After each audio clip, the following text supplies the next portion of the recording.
Hello, my name is Marcus. I'm the compiler of a collection of therapy quotes entitled 1001 Windmills of the Mind.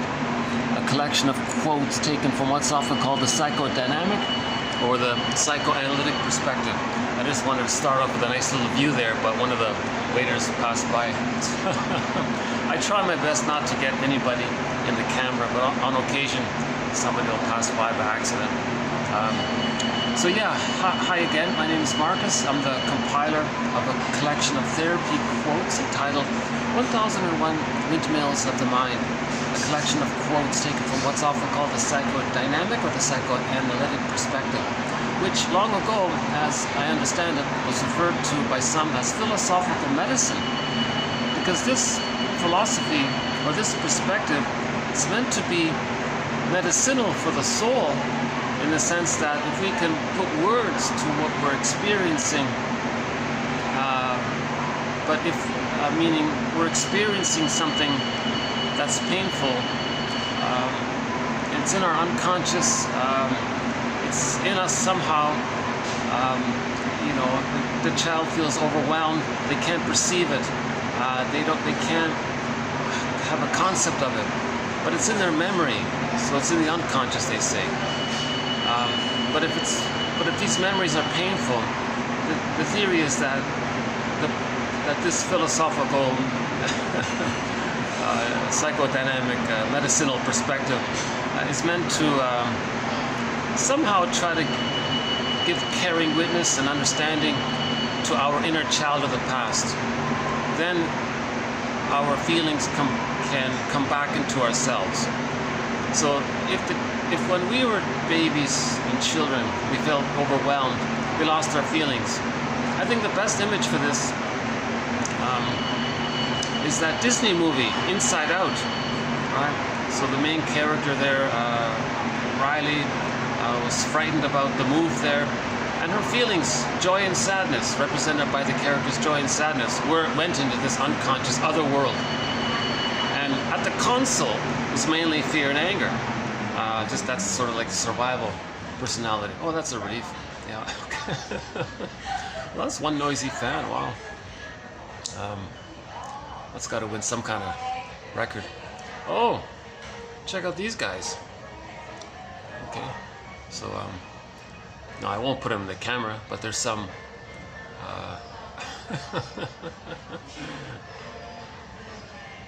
Yeah, sorry, I'm easily distracted. Sorry. I'm still trying to get used to doing these in public. I'm very easily distracted.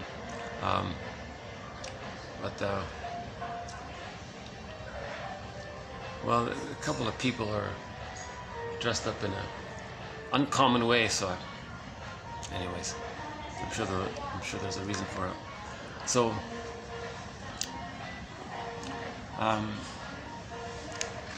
so before the age of 3, the baby has experiences, of course. He has memories of what he's experiencing, of course. But before the age of 3, there's no hippocampus. The hippocampus that allows us to have conscious access to memories and language, etc. No, not language. The hippocampus, as I understand it, it allows for us to have conscious recollection of memories. It's an approximate age. Maybe it's earlier for some. Oh, got some people sitting right in front of me. I always find that a little distracting, just when I settle in.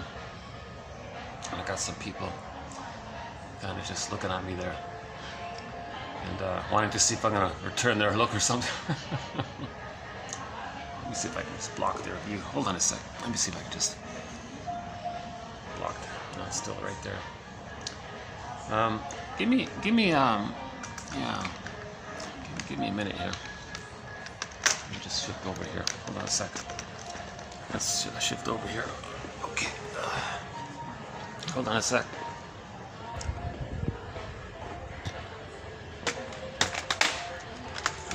Get my bag here.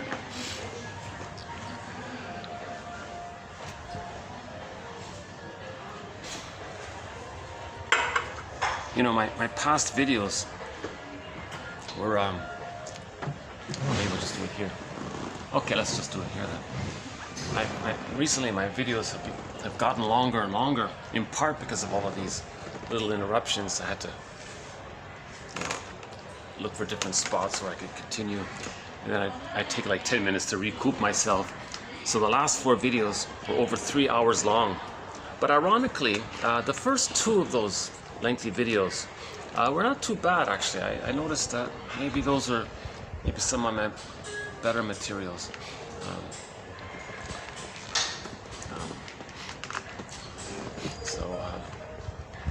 You know, maybe that 6 hours might be a sort of a good overview of 1001 Windmills of the Mind. Oops, how are we doing here? Okay, let's try this for a while. Watch, in 5 minutes I'll get some people.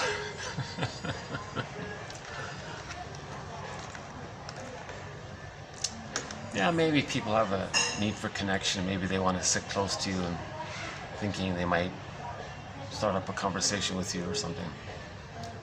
And they're careful about it, not to get too close, but they don't want to be too far. They're trying to find that sort of right spot, I guess. But I'm in the middle of making a video, you know. Yeah, I wouldn't do that. I wouldn't dream of doing that. If someone's making a podcast, I would just, once I realized what they were doing, I would maybe... Yeah, I'd be curious. That's true. I might be curious. I might want to listen in for a minute to see what they're talking about. But if I sensed they were a little nervous about it, definitely I would immediately walk away. Yeah. So,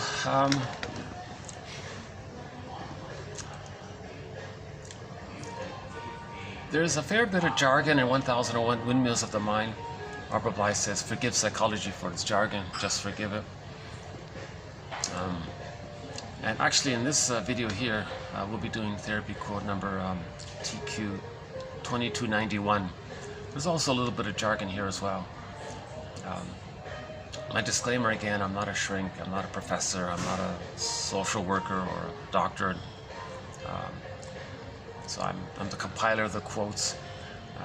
And this has sort of been my path as well, my second journey as well, to research these quotes, pluck out the ones that I think are maybe helpful, and then post them into this collection of 1001 Windmills of the Mind, which now has 2,000. By the end of this video, we'll have 2,291 therapy quotes.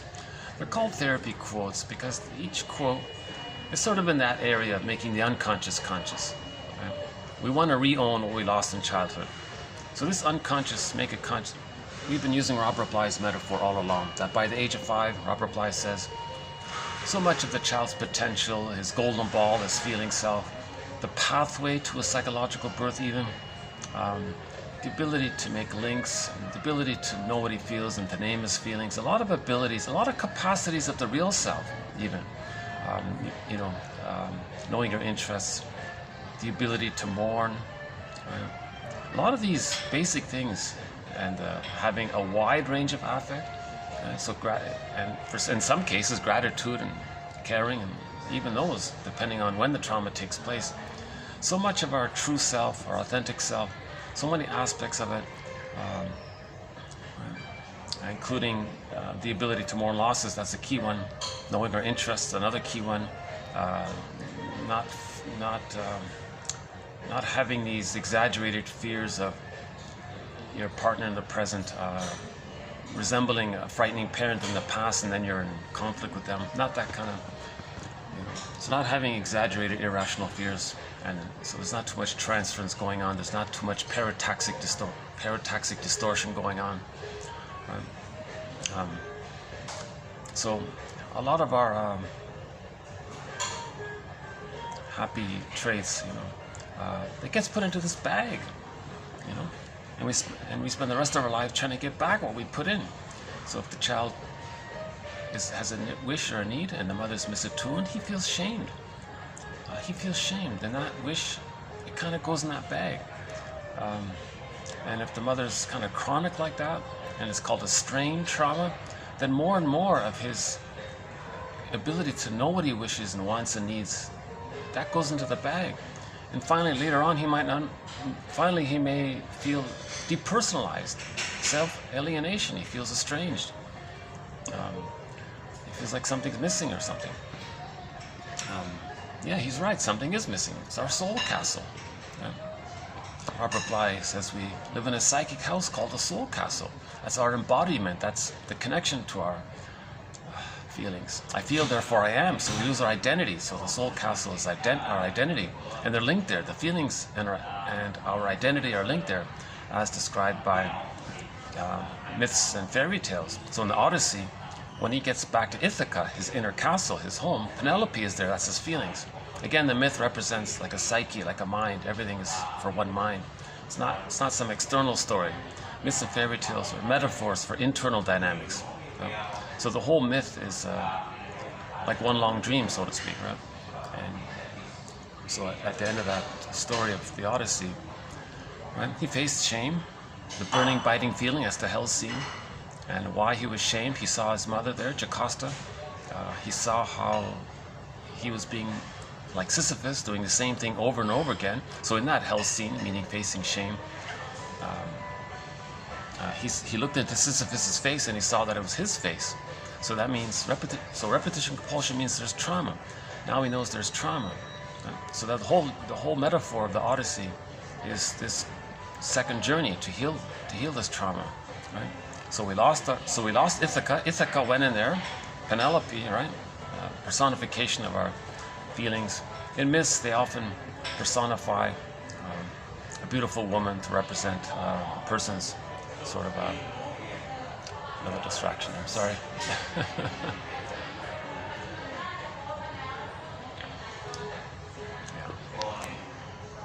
Yeah, I have a long way to go. I realize I have a long way to go to be able to do these videos in public without constantly feeling a little distracted or something. Let's see how we do today. No, here's a little kid there. Here's a little kid. Oh no. Sorry. Little kid trying to sell me something just beside the window there. I don't want to show it. There's a little kid well, now he's gone. There was a little kid just right there. He tried to, I didn't see what it was. He was trying to sell something. Poor kid. Yeah. So actually, this city's not too bad with the beggar phenomena. Yeah, there's a few, but actually it's pretty good. That was a rare moment. That was a rare scene. I think that was like maybe the second time I saw that.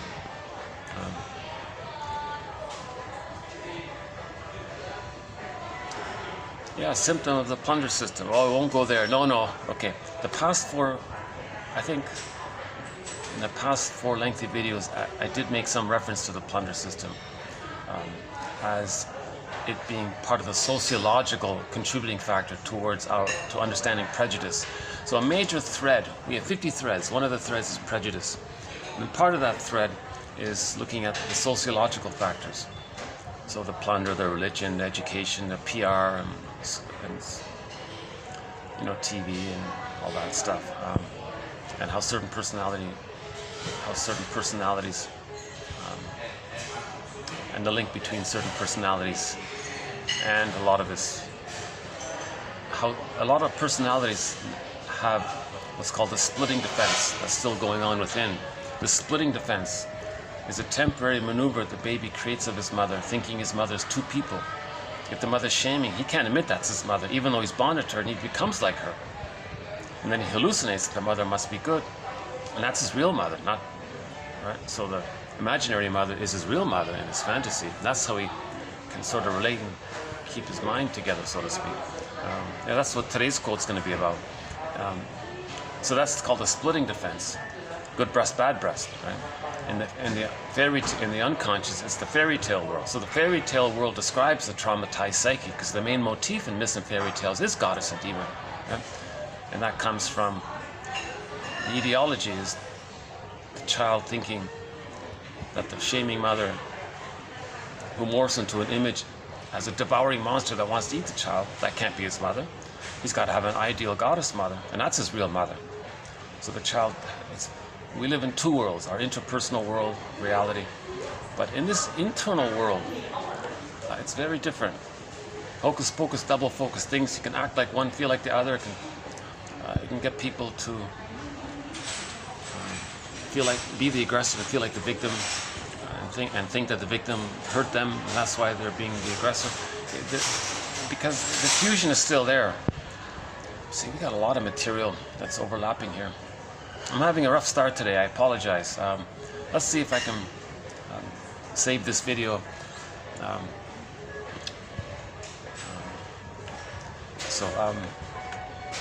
Even though I'm sort of bumbling sometimes and ideas are overlapping, I still hope some little fragments get through.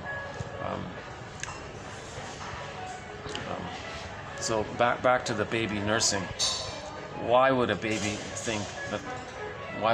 create an image, imago, of his mother that he creates in his primary process way of thinking in that unconscious world? It's pre-verbal, implicit memory. Why is there an image of the mother as being a devouring monster that wants to eat him? Okay, the theory is, if he's shamed as a baby, he's enraged. So the shame and the rage often go together.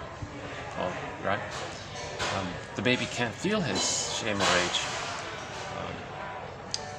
So that's too much excitation for the system. He can't feel all that stress. It's too much. So when there's massive anxiety like that, or intense, she likes to use the word intense here in this quote. So when there's way too much anxiety for the child, that's overwhelming, enter defense mechanisms. These are operations of the mind, mechanisms of the mind, maneuvers of the mind, or even tricks of the mind to help the baby not feel that anxiety, even though he's feeling it. So it's kind of like split off and dissociated, but it's still there. Right? So one way for the baby to not feel the anxiety of his own rage at his mother is to say that the mother's enraged. That's called projection, a very common defense mechanism. Some attribute that belongs to him, the feeling of rage in this example, he can't accept it. He'll just attribute it through selective attention outward and selective disattention inward. There's a little mechanism in the mind of how he does it, but he somehow believes and attributes and assigns that emotion of his own to the mother and says the mother's enraged. And by doing this and having this outward attention, somehow it distracts him from him feeling enraged. So now he's convinced that his mother, the breast mother, is enraged. So in general with projection, you might accuse someone of something that really belongs to you, so that it helps you to not know that it's within you. Somebody walking by giving me a little non-verbal hello. So, oh, just my luck. Okay, let's move over here. Hang on a sec.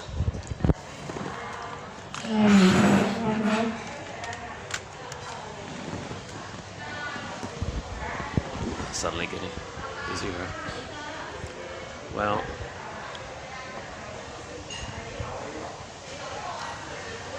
yeah, well, I could go here, I guess.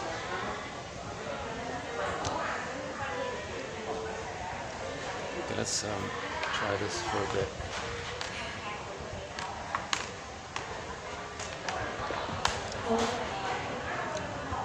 Well, if that doesn't work, I'll go outside. Hold on a sec.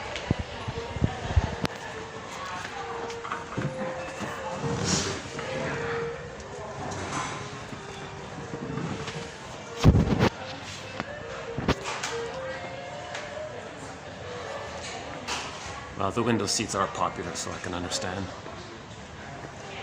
But see, this is the thing that's strange, because sometimes people have a choice between having space or sitting right beside you.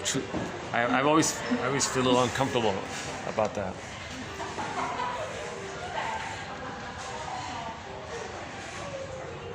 Or maybe he wants to avoid the other guy or something. I'm the safer one, is that it? No. Okay.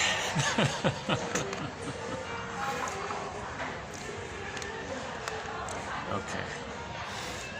So let's see how we do here for a little while. There will be further interruptions. I've been averaging 10 interruptions a video at this point. But you know, I think soon I'll be doing some videos outdoors, and it's better if I find a spot on a beach or something, or on the shoreline or something, or in a forest or in a park. It's usually better. These busy city videos are getting harder and harder to make.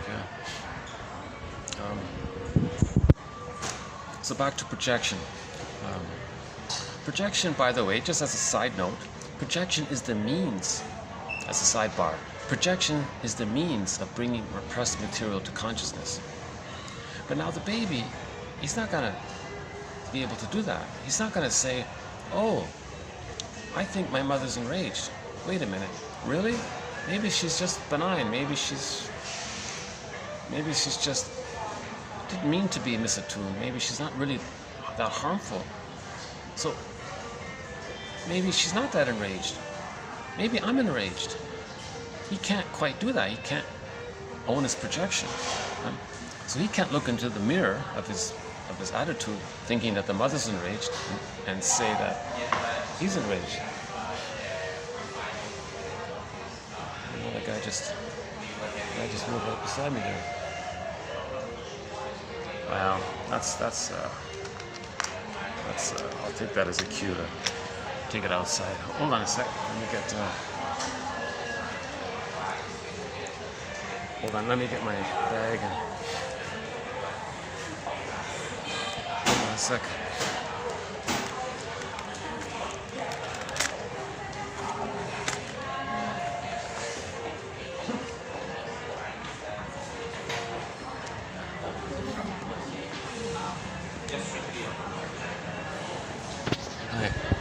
Can I ask a favor? My coffee that's on the table. Yeah. I can't carry everything at one go. Would you mind? Can I ask for a favor? Can you bring it over to me outside? For you? Yeah, outside. Right. I'll sit outside. Yeah, thanks.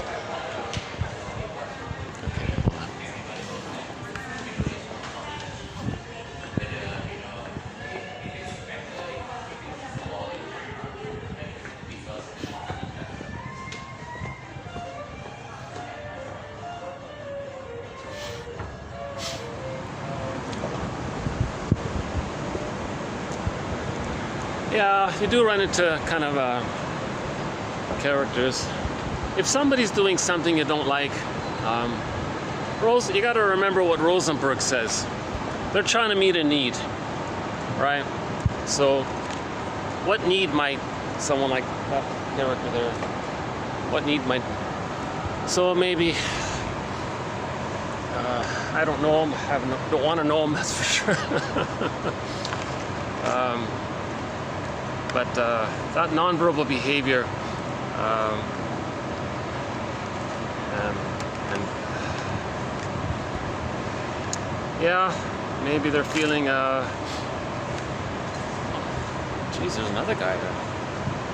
Wow, this is. I think today is the most challenging. I think today is the most challenging day. Let's see if I can sit here for a while. Anyways. Hold on a second. Let me get my bag up. Well, hold on. Let's use this distraction. Let me show you the elephants. I need something nice for a minute. Okay. Okay. Hold on a sec. I love these little these hedges here with the. They got these cute little. Let's see if we can get them. They got these cute little elephants here, right? So they got a little child elephant and a little baby elephant there. It's kind of cute. And here's our heart sculpture here. It's kind of nice, right?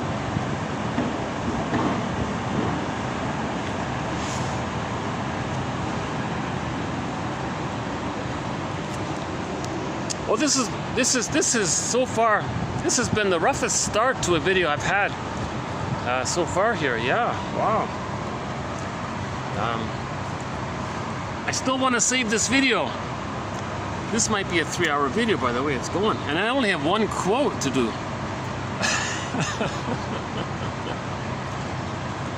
Oh, here comes the coffee. Okay, so you gotta accept ambivalence. There's some nice things, like my nice coffee. It's brought to me by.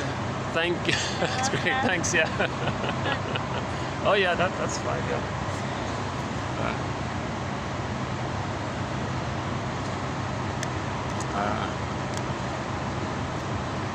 So just to give a little context here, I've been doing these videos for the past roughly 6 weeks in this busy city, over 3 hotels. The first hotel, I managed to do 3 videos and it got way too busy. I went to a nearby hotel on the rooftop, actually just near here.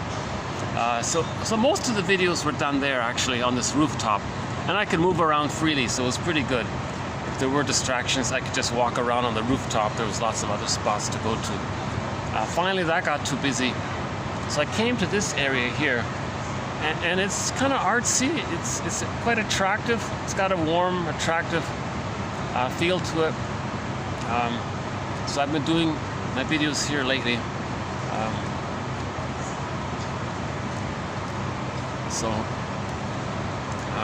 This might be actually this might be my last or second last video in this city here.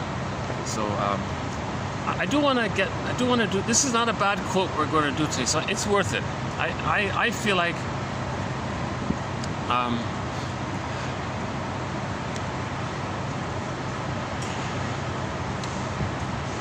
I feel confident that these ideas, these theories are helpful. So just to finish up with the idea about why the baby creates an image of his mother as a devouring monster that wants to eat him, hence leading to him using the splitting defense to not feel that anxiety. Right? So the anger is projected. That part we got.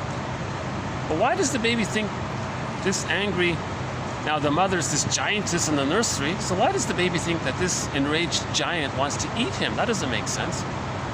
Well, the child wants to take in not only the milk, but the maternal holding environment. The child wants to take in a loving experience and interchange and interaction with his mother. He wants to incorporate that. And part of this incorporation is the child is laying down the neural networks. The concept of himself in relation to the concept of other, and what's that relationship like. So during that early time, there's a thing called projective identification. The baby is going to feel something, the mother accepts it, and she responds with love. That interaction, okay, is because of the fusion there, becomes a part of the child's psychic structure called the holding interject or the internalized good object. So the mother soothed him. That neurotransaction becomes a part of him. Now he can soothe himself. So he wants to take that in. So the baby has a wish to kind of take in the experience with mother, and the milk with the mother, and the warmth and the safety and the trust. And the baby wants to take in that when he looks into his mother's eyes, that the mother sees, that the mother sees delight in the child's uniqueness. And then that helps with this feeling that he's okay, that the mother says that he's okay. Oh, he can be okay. The child wants to take in quite a bit right at the beginning. Now, if all this is rejected, if all this gets denied, that's too much pain. Now, his wish for that goes into the unconscious bag. When something's repressed, it's projected. Just like his anger got projected, now his wish gets projected. Now he's going to say that this enraged giant wants to maybe take him in or eat him. So one book is called So the Witch Won't Eat Me. Hansel and Gretel, the witch wants to eat the children. In the Odyssey, that the Cyclops eats the people. We see it eats the people. Right? So the Cyclops is an image of the breast. Right? Eating the people, that's the child's fear. Seeing condensation. That image of the Cyclops eating the people, that's a symbol. It's nothing concrete, nothing literal. It's not a monster meant to be on the outside. It's a symbol or a metaphor that the breast, it's the child's perception of his mother. And he can't accept it, so it's projected. And we as the viewer are seeing this in our imaginal world. So the Cyclops is this giant monster character. The one eye is the nipple. And then when Odysseus attacked the nipple, then he was able to escape. So maybe there's like a relief there. So maybe if the mother was malattuned, maybe she was force feeding the baby, and the baby managed to escape somehow. So there's some unconscious recognition with these images and myths and fairy tales. Right? Now, the child has this fantasy that he's going to be eaten by this devouring monster, the Cyclops. So we see that in the film, that the Cyclops eats the people. And the Lestagonians, there's another version of it on the island of Lestagonia. They were eating the people, right? So that's sort of that, facing that issue. of our fear that the mother, the fear that we make up based on a projection of our feelings and wishes. It's wildly distorted. It's absurd. It's another world in there. Of course the mother doesn't want to eat the baby. It's absurd. And the mother might not be enraged at the child. But from the child's tiny, helpless perspective, he's got it. He's hypersensitive. He's going to respond to little things with his mother. So we're again a lot of authors say when we're talking about the mother, we're not talking about the mother. We're talking about the baby's image of his mother. That's what we're talking about. It's internal relationships.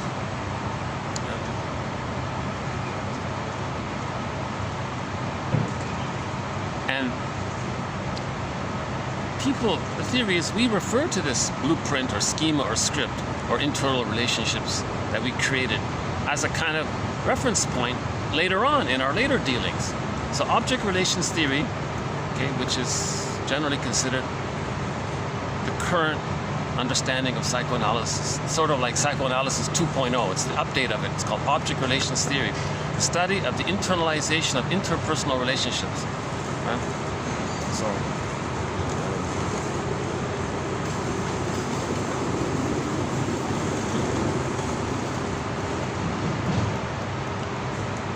one quick example about how we use the internal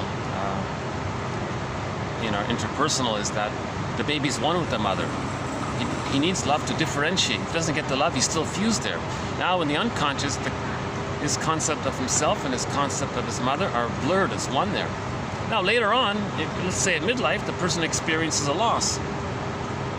He looks at the template and the other is him. Now, he can't, so in the midlife, so the reality of there being a loss, if he were to accept that there's a loss, that means he's going to look within and wait a minute. If the other is me and I accept the loss of the other, but the other is me within, that's going to feel like I'm kind of losing myself here. I can't do this. That's melancholia. Now, the feelings that a person would have around the loss, the anger and the questioning and the sadness and at the other, he can't go through that. But it's there and it goes on within. Now he's angry at himself. So there's a lot of psychic pain around this. It's called melancholia, right? Or pathological mourning, complicated grief, aggravated grief, prolonged grief. It can be tiring, emotional fatigue, soul loss, nervous breakdown, etc. It can lead to one person. It can lead to, as one person said, to becoming a curmudgeon late in life, because they don't have the psychic structure to accept loss. If you don't accept loss, that's an emotional trauma, because it's a constant strain over time, and it affects the brain. Then the person has PTSD. So there's hypervigilance of.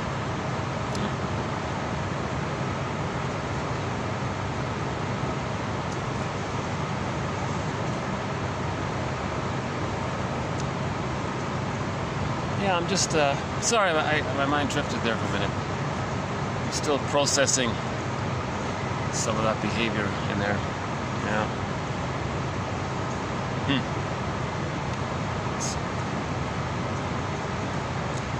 Sometimes it's hard to tell, if it's just rude behavior or people just expressing their anger somehow, or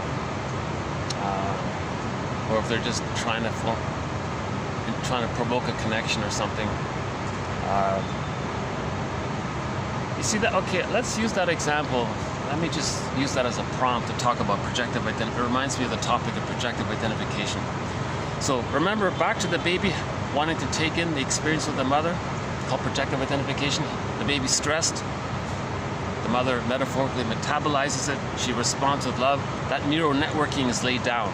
If that doesn't get met, later on, that's a trauma. They're going to replay that with others. But others are not the mother. So they may coax others or taunt others or provoke others to express their anger, make someone else feel angry. But that's the limit of it.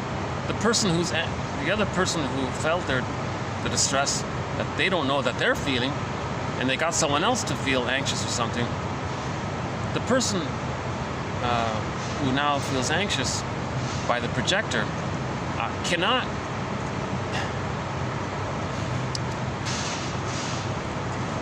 do what was needed for that person in the nursery, in mother's arms, whereby the mother responds and the person gets the neural networking laid down.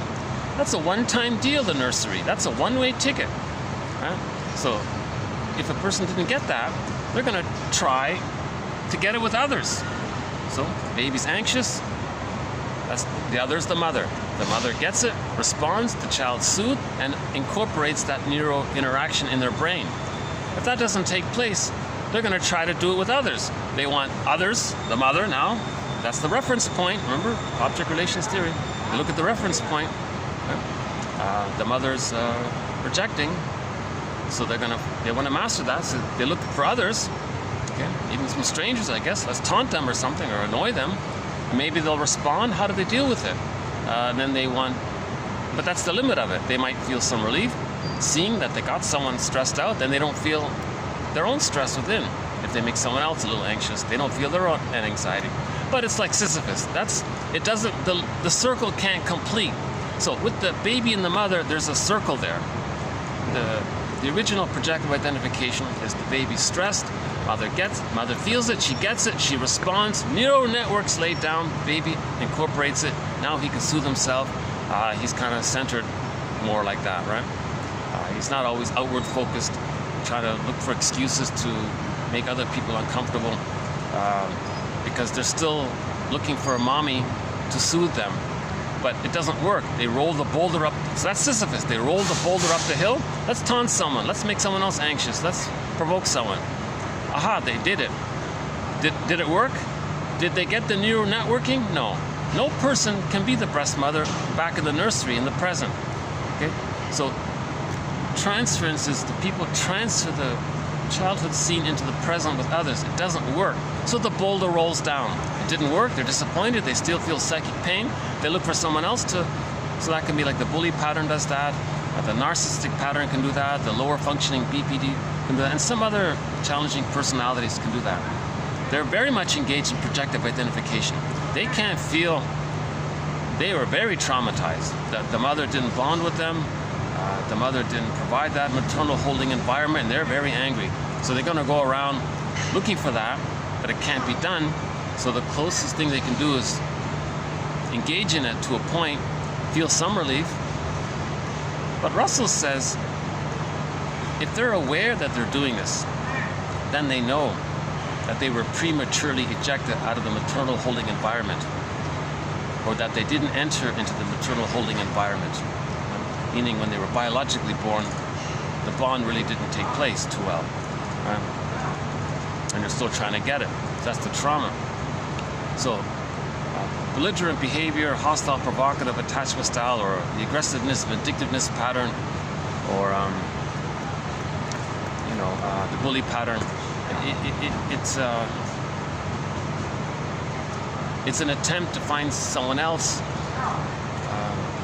to metaphorically metabolize their pain, so that they can theoretically imagine that the interaction that they created could be internalized, but it can't be done.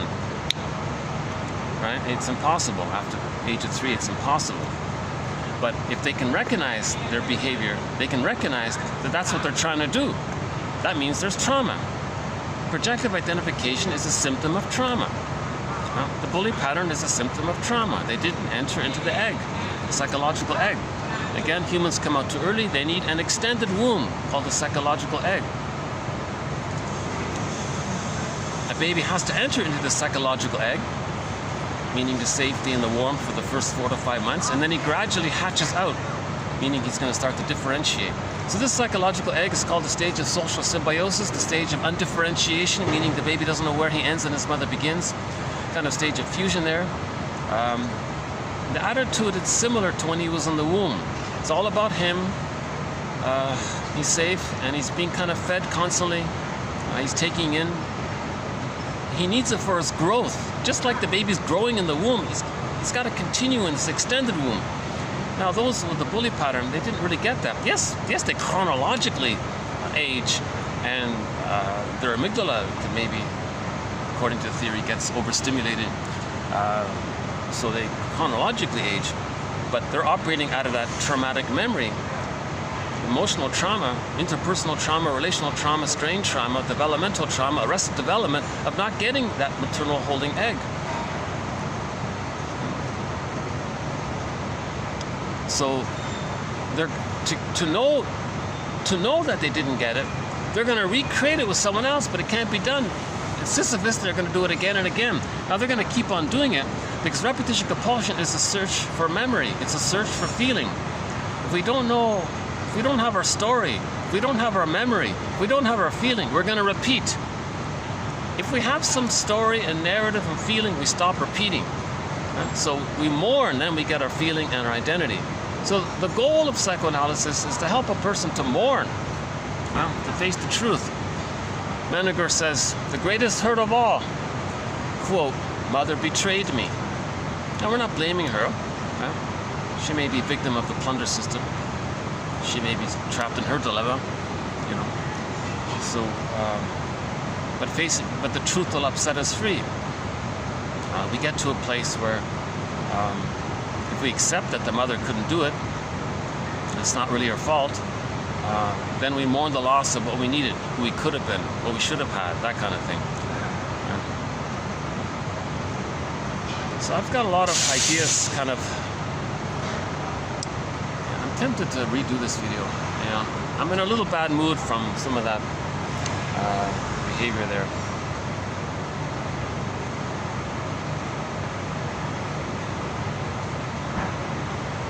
I don't think it's intentional or something, but maybe it's. But it was kind of rudish, so it does kind of make you wonder a little bit. But I'm grateful for the hospitality of this environment. The staff here have been very nice, and facilities have been very nice here, and. And a lot of this artistic scenery here, like this nice outdoor area, that nice wooden table, the elephant and the sculptures, the umbrellas here. You know, there are some nice things here.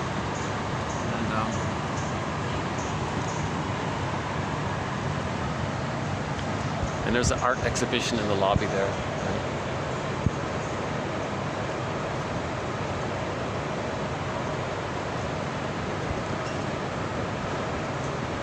So let's just clarify a couple of things here. Let's just recap a couple of things here. The baby has a wish. The mother's missed a tune. He feels shamed. He's enraged. He can't accept that rage. He projects that rage onto the mother and thinks the mother's enraged. The baby wants to take in milk, and the loop of an interaction of the mother soothing the child when he's distressed, whereby that interaction then becomes neural networks in the brain. So he has that wish for that. He has a huge need for that. For his life, he needs that. Okay, so the feeling of rage and his wish to take in all sorts of things with the mother, he can't accept his feelings and wishes or needs. So he projects it onto the mother. Now the mother's this giant. Now how does the baby survive if he thinks the mother is this giantess in the nursery, this enraging monster that wants to eat him? How does he relate? He's bonded to her. And the more rejecting she is, the more frustrating she is, the more the child is bonded to her. The child must bond. He can't make it on his own. There's no way no baby can make it on their own. We all know that. The baby must bond. But if he thinks he's being tortured by the mother, how can he bond? But he must bond. So how is he going to do it? He hallucinates. It's a trick of the mind. He's just going to manufacture. Like the guy in the desert who's thirsty, he's going to imagine an oasis. So he survived. It helped him. The baby's going to do something similar. He's just going to hallucinate some dreamy heavenly entity called the ideal breast. So when he's nursing with his mother,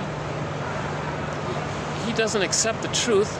It's split off, disassociated, repressed, denied, compartmentalized, put deep in the unconscious in the brain, but it's there, but he denies it. Now the image around it is that monster, but he denies it.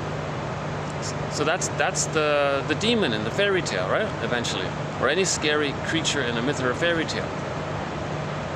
Now he creates an ideal image of the mother and thinks that's her. So he created two mothers in his unconscious fantasy: good mother, bad mother. That's called splitting. That's a huge distortion. Now they say it's okay temporarily in the first few months, but if it's still there,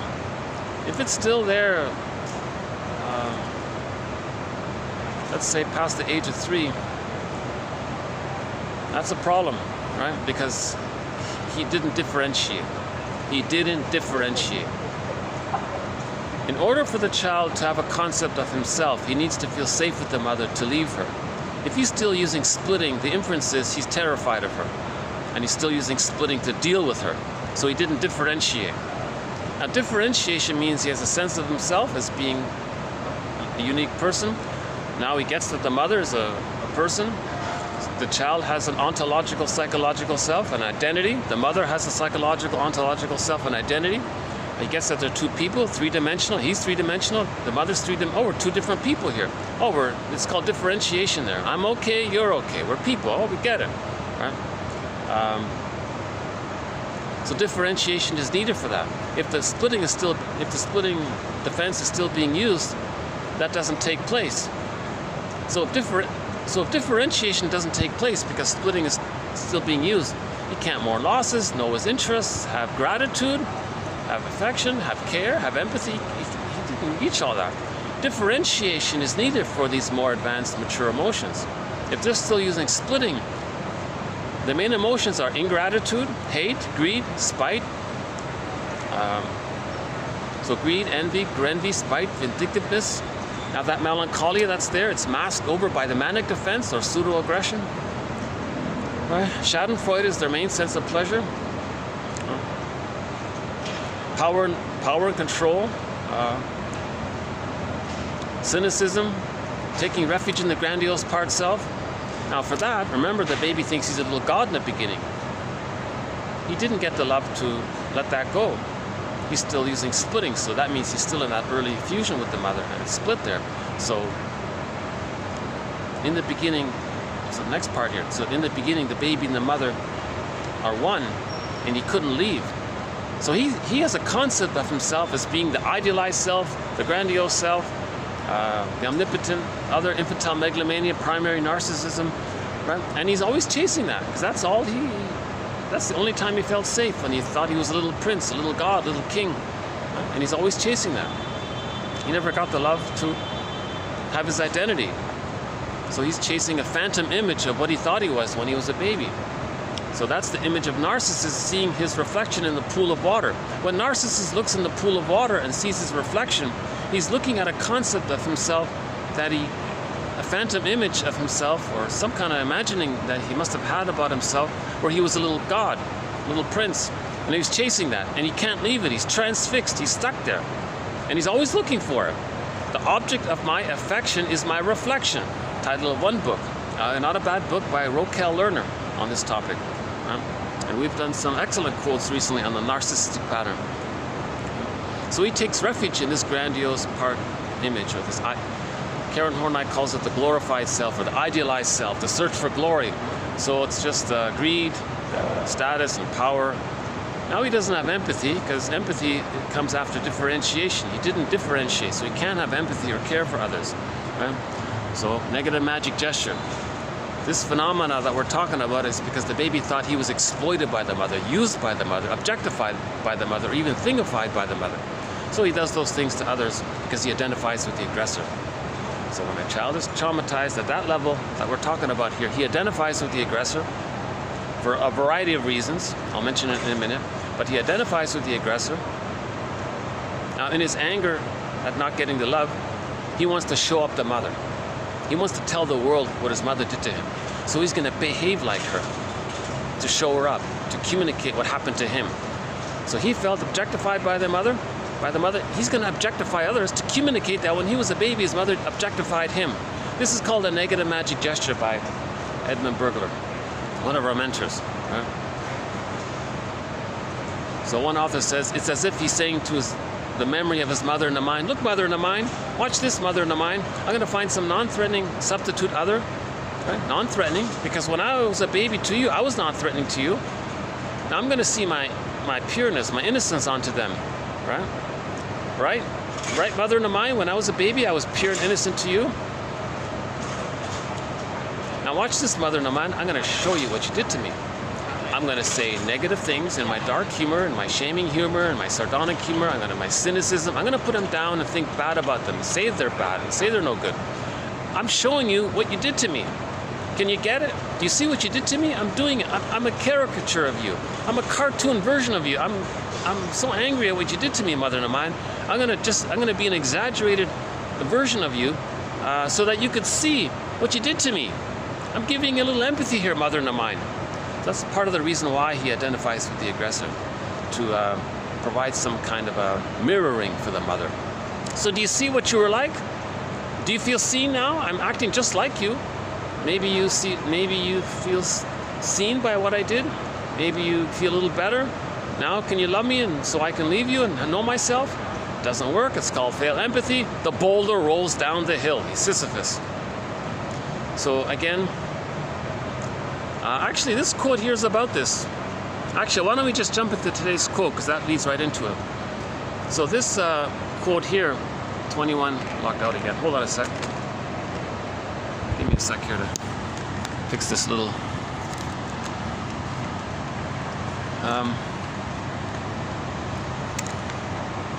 sorry about that.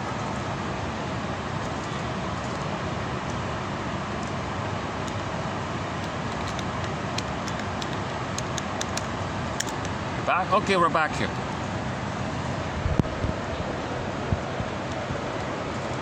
So this quote primarily looks more deeply into this issue of identification with the aggressor. Now, if the baby identifies with the aggressor, that's his attachment to the mother. Remember, the child must bond to the mother. Otherwise, he wouldn't make it. He has to bond to the mother. So he becomes like her in the extreme. And when there's extreme trauma, the bully pattern, the narcissistic pattern, and so on, he becomes just like her. Now he's gonna want to protect that relationship, that dynamic with the mother. So his dysfunctional behavior, his disturbing behavior and all that, or whatever's dysfunctional, whatever he's doing that's dysfunctional, that's being loyal to the mother in the mind. He's still attached to her. Because as, what's his name here? Is it Morton Kissen? Is that right? This doctor here, this shrink says, his emphasis is that now we borrow William Fairbairn's theory about the moral defense. So as a preparation for this quote, we need the moral defense. Okay. Baby's bonded. Baby comes out of the womb, he connects to his mother. She's shaming, misattuned, malattuned, a bottomless schedule, makes the baby cry at night, was removed. All of these shaming things. Baby wants the nipple, nurse, the real breast, but he gets a rubber nipple with honey on it, and he's shamed by these kinds of things. Right? Hold on a sec. Let's let these individuals do their thing, and I'll continue in a minute. Why don't I take a sip of my coffee? Is that all right? Hold on a sec.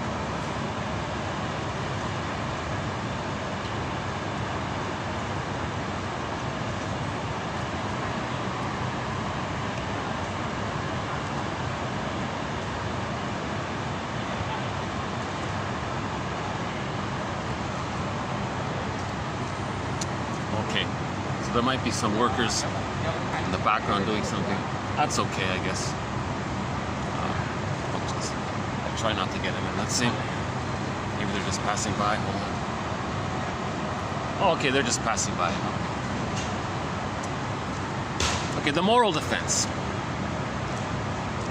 Fairbairn puts it this way. The child in his infantile megalomania is going to act like a powerful judge. He's going to make this moral decision. All right, mother must be seen as good. Fine, mother's good. And in correspondence with that, to create an existential conclusion around the pain I'm feeling, it seems I'm bad. So I'm not okay, you're not okay. That's called the moral defense. So to have the attachment, he's going to hold on to the original, I'm okay, you're not okay. Now, if he identifies with the aggressor, he identifies with this fake image that he made of his mother as being okay and thinks that's him, that's the false self. Now he says, I'm okay. And then when he says others are not okay, he's talking about his shame self seen onto others. It's projected. Remember, something's in there, it gets projected. Oh, now we got some rain. You know, I might be able to use the second floor here. Hold on a sec. I need to do another move here. So, geez, I'm really having a rough go today. But let's see if we can save this video.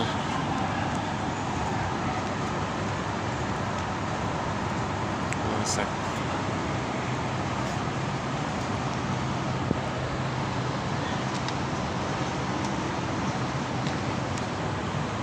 Okay, I'm gonna go around the other way there. Hold on a sec.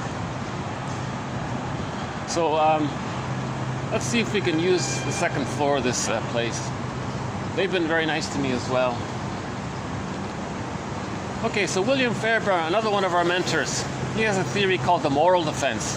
The baby's born good. No one's born bad. That's ridiculous. The baby is born with original trust, original faith. The baby's born with all of this original goodness and faith and love.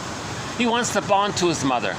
Now, if he's shamed by it, then he creates the existential conclusion that he's no good by it, right? In correspondence to connecting to a made-up image of the mother being good.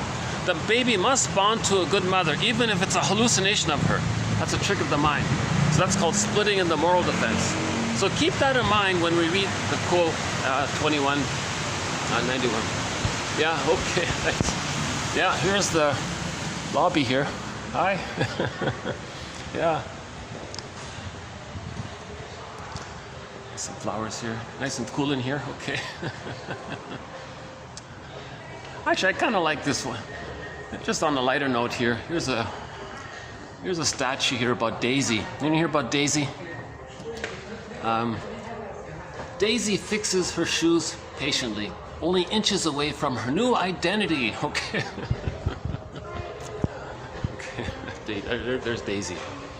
Oh, here's another Daisy. Huh? Oh, I see them. They're all daisies here. Okay. Oh, I get it. So all of these little sculptures. It's and who's her friend there? Daisy and Jay. Oh, I see. So there's Daisy again. Daisy and her boyfriend enjoy the sun and views from the top of this hotel while relaxing. Okay. Oh, no, there's no rooftop restaurant here, but there's I think on the 7th floor there's a little pool there with some views. Yeah. Hold on a sec.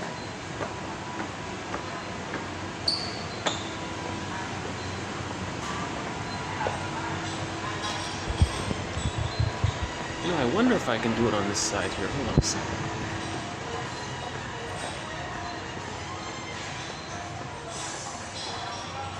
No. Oh. Oh, close. So that was close. Hey, what about in here? Hold on a sec. No, I think I can. No, they're not going to like it if I use a meeting room. Gee, it would be nice to use this. Well, I'm in a meeting room here, but you have to book it and pay. Oh, look at all this antique. Oh, look at this, old typewriter. Okay, so let's find a spot here.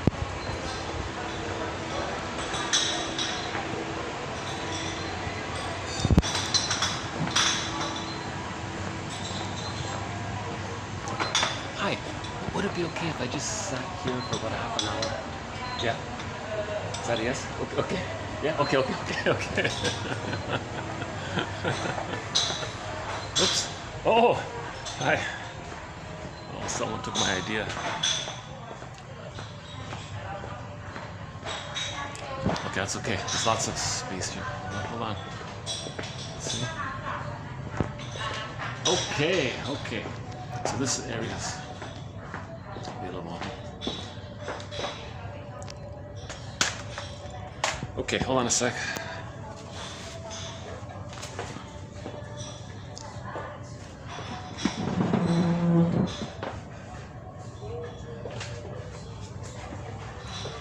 So that's where we just were. The red umbrella. You know why I'm gonna still post this video? Because this quote can compensate for my convoluted delivery today. So I have ambivalence. I have to accept my own ambivalence today here. So.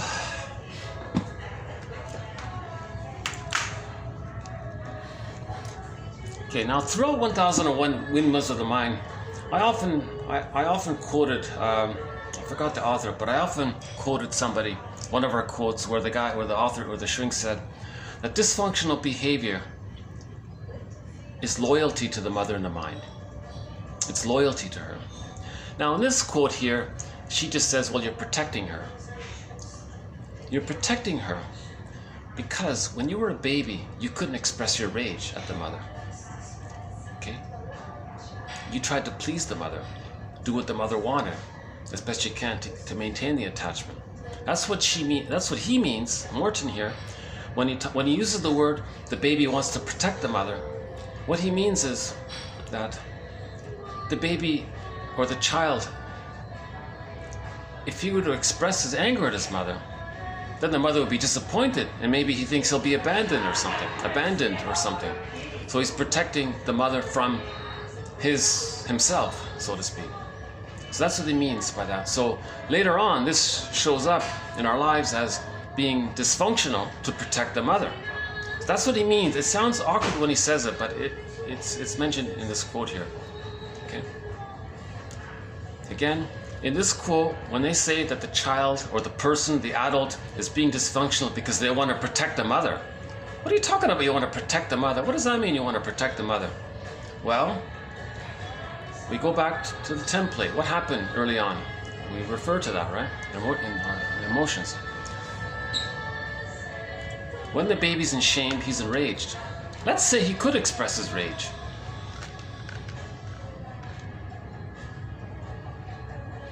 That's an increased chance of the baby thinking that the mother will disappear. Because let's say hypothetically the baby could hold on to his rage. He's gonna want to bite the mother. He wants to take in the mother. So he might even hurt the mother. I don't want to go so far to think he's gonna. Yeah, he'll probably want to bite the mother. Maybe the mother will run away because of that, and now he's abandoned. So he can't feel his immense hurt and anger.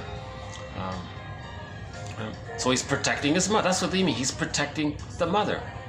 So he's dysfunctional in the sense that he's going to squelch his true self. His true self becomes the shamed self, the despised self, the rejected self. It goes in the bag. It's in the unconscious. Now his self is seen as this non-valuable person, right? In myths or fairy tales, any kind of shamed, wounded animal in the forest, or any kind of unloved something in the forest, or that's a symbol for our shamed self. Usually it's like a lonely, what's her name? Clara Pincola Estes tells the story about an orphan child who's on the street and she has no vision, and she's poor and tattered, all her clothes are tattered or something. So she says that'd be like one example of the image of how we felt, shamed and alone and abandoned, begging, tattered clothes, can't even see, these kinds of things. So you can imagine the most. Yeah, back to that little beggar kid. He seemed kind of energized and pretty aggressive, pretty active there. So I wouldn't call him that, right? Okay, hold on a sec. Another little distraction here. Hold on a sec. There's the this little red forest here.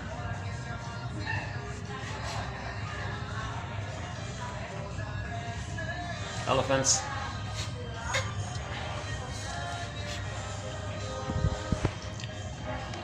Okay, I want to do this again, even for myself, because I just found this quote this morning. I want to do it for myself here as well. Dysfunction is the person protecting the parent. You're protecting the parent because you're still maintaining the collusion of this symbiosis, because you're still waiting for the mother in the mind to change her ways so that the baby or that the person can feel loved and differentiate. The goal is differentiation. Okay? It's called a psychological birth. We're born to be ourselves, right? We're born to have a sense of ourselves, our identity. We're born to have our own soul castle. We're born to have our own soul castle, like the Odyssey. Now, in the Odyssey, that's the story of a person losing their soul castle, going on the second journey in midlife and finding the soul castle. So we're born to have our soul castle, whatever it's called. For each person can have their own name for it. In the Odyssey, it was the Ithaca. Yeah. So another way of saying it is, man's main task is to give psychological birth to himself. If he didn't get it naturally with a secure attachment style by the age of 3. If he didn't get a secure attachment style, that means he got an insecure attachment style, reactive, disorganized, anxious, avoidant, etc. He got some kind of insecure attachment style. And out of that, all of these dysfunctional compromises were made to please the mother and to try to save the mother at the same time and stay loyal to the mother. And that's what he means by the term protecting the mother. Because protecting the mother means if he were to leave the mother, she would feel anxious. She would feel abandonment anxiety. The reason the mother was shaming the child is because she was using the child to comfort her. That's called the Jocasta style of mothering. The Jocasta style of mothering is when the mother does two things. One is the baby comes out, she says, "At last." One woman confessed this. She said in a book, she said, "At last, now I have someone who's going to respond to me, listen to me, respect me, see me, be there for me, be available for me. I'll never feel alone anymore. I'll always have someone there," and she's going to fix it. She's going to manipulate the child that they'll always be quote-unquote married psychically to her. It's called the tarpit of a negative symbiosis with her, and she's going to make it. Now, how does she do it? She rewards regression when the child is stressed. Fine, she'll be there, very attentive, very, very loving when the child is ill or distressed. She'll be there. She'll reward regression when the child is in trouble. It kind of sounds basic, but what she's doing is she'll punish autonomy. Then the child's regressed, then she'll be there. So she's brainwashing the child to always need her, to never leave her. So the child can be 70 years old and they might, maybe they finally gave it up. A lot of people in their 70s say they finally found emotional freedom or something like that. So they spent their whole lives married to mom. They could never differentiate. Now, if it's a girl, she has the Electra complex. If it's a boy, he has the mother complex. So there's a big confusion about Jocasta. That story with Oedipus and Jocasta, it's about Jocasta, the mother using the baby to parentify her, using the baby to be like a teddy bear, to comfort her, soothe her, be there for her, right? So the mother turns the baby into a parent for her. That's called the Jocasta style of mothering, right? Now, the image of this is Jocasta married Oedipus in the story of Oedipus. It's not about him. He's the victim. The story, the true story is about Jocasta. Pop culture is distorting things. Pop culture is, they always sensationalize and something that's misleading. And it's not helpful. The true story of Oedipus is that he's a victim of the mother parentifying him, or the mother shaming him, because the mother, using this style of parenting, wants to communicate to her mother in the mind that she was shamed, and she's showing her by shaming her grandchild, as if to say, "Look, mother in the mind, I now have this child. I'm going to show you what you did to me." I'm going to treat your grandchild the way you treated me. Can you see it? So you can... Yeah, I'm a little distracted by the loud talking behind me. Okay, hopefully we got part of it. Hopefully we got part of it through. Is there any other spot I can go to? Hold on a second.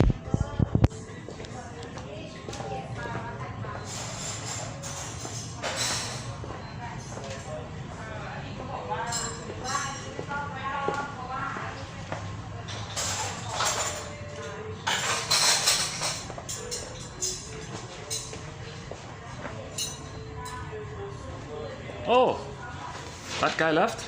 Yeah. So I could go back here.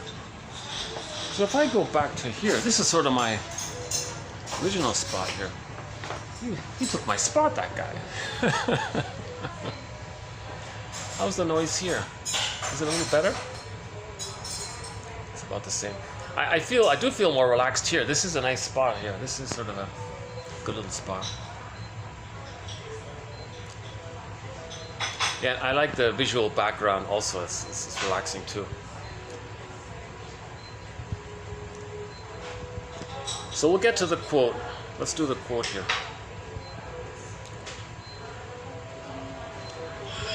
Well, it's about the same, right?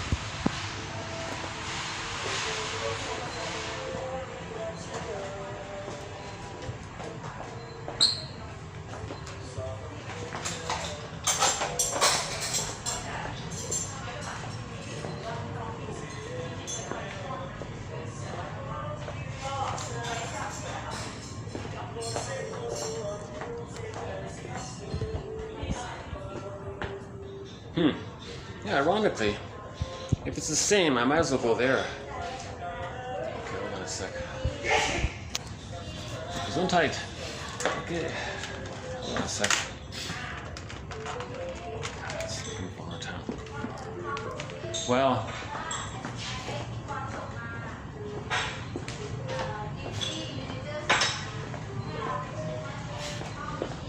okay.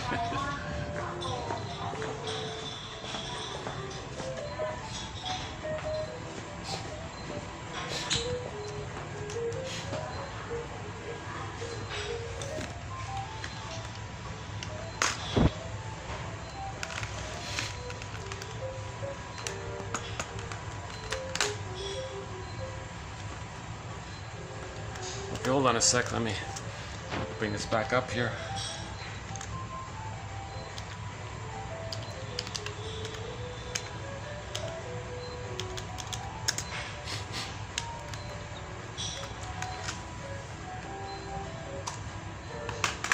Okay.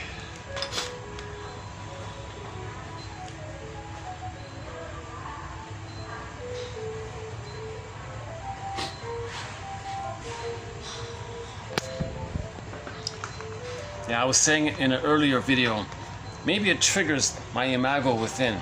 I think my parents argued a lot, but I don't remember it. I don't really remember most of it. But there's got to be some kind of memory there. So when I hear kind of loud talking like that, sometimes, not always, but sometimes it might trigger that emotional memory that I haven't digested yet. We never completely digest everything, right? We're just trying to do as much as we can. How's that? Yeah, was that nice? What's a nice little background here? Let's enjoy this view for a minute here.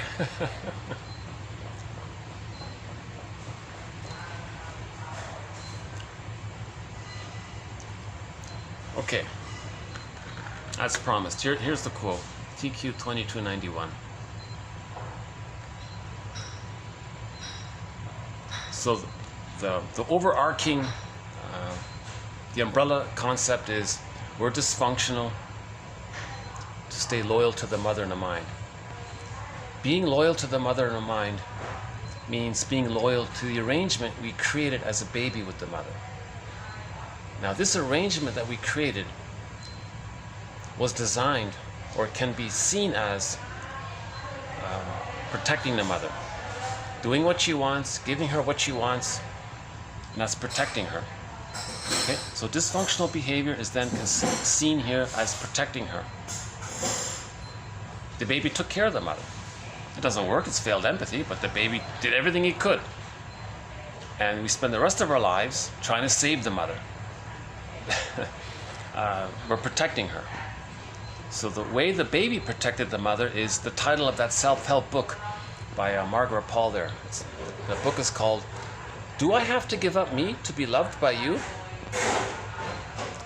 So he gave himself up. That means he won't achieve the psychological birth. Because that was the deal at the beginning. The mother said, no baby, you're not going to achieve the psychological birth. I need you around, because if you're always around, then I don't have to face my separation anxiety, because she can't face the theories herself. So that's sort of the overarching perspective here. So stick with this quote. It's a long quote. Let's put it this way. 1001 Windmills of the Mind has over 5,000 quotes. Roughly half of them are sort of honorable mention quotes. The other half are TQ quotes, sort of the best of the best. Now in this collection of the best, I'm going to say that, I'm going to predict that this is going to be among the best of the best quotes. The best of the best of the best, right? So 1001 Windmills of the Mind overall, I believe to be the best quotes out there, overall. The honorable mention is the lesser of the best, and the TQ quotes are the best of the best. Now the best of the best, I believe TQ 2291 is going to fit in that category. In other words, the greatest hits of the greatest hits, I think this will be in it, right? Russell's quote is definitely in there, TQ 2119, 2118 by Faber, I think that it would be in there. Some of the ones on religion. There are a lot of excellent quotes all around. Here we go. It begins with the word unconsciously. Unconsciously means it's from this bag, right? Yeah, she's still yapping, isn't she?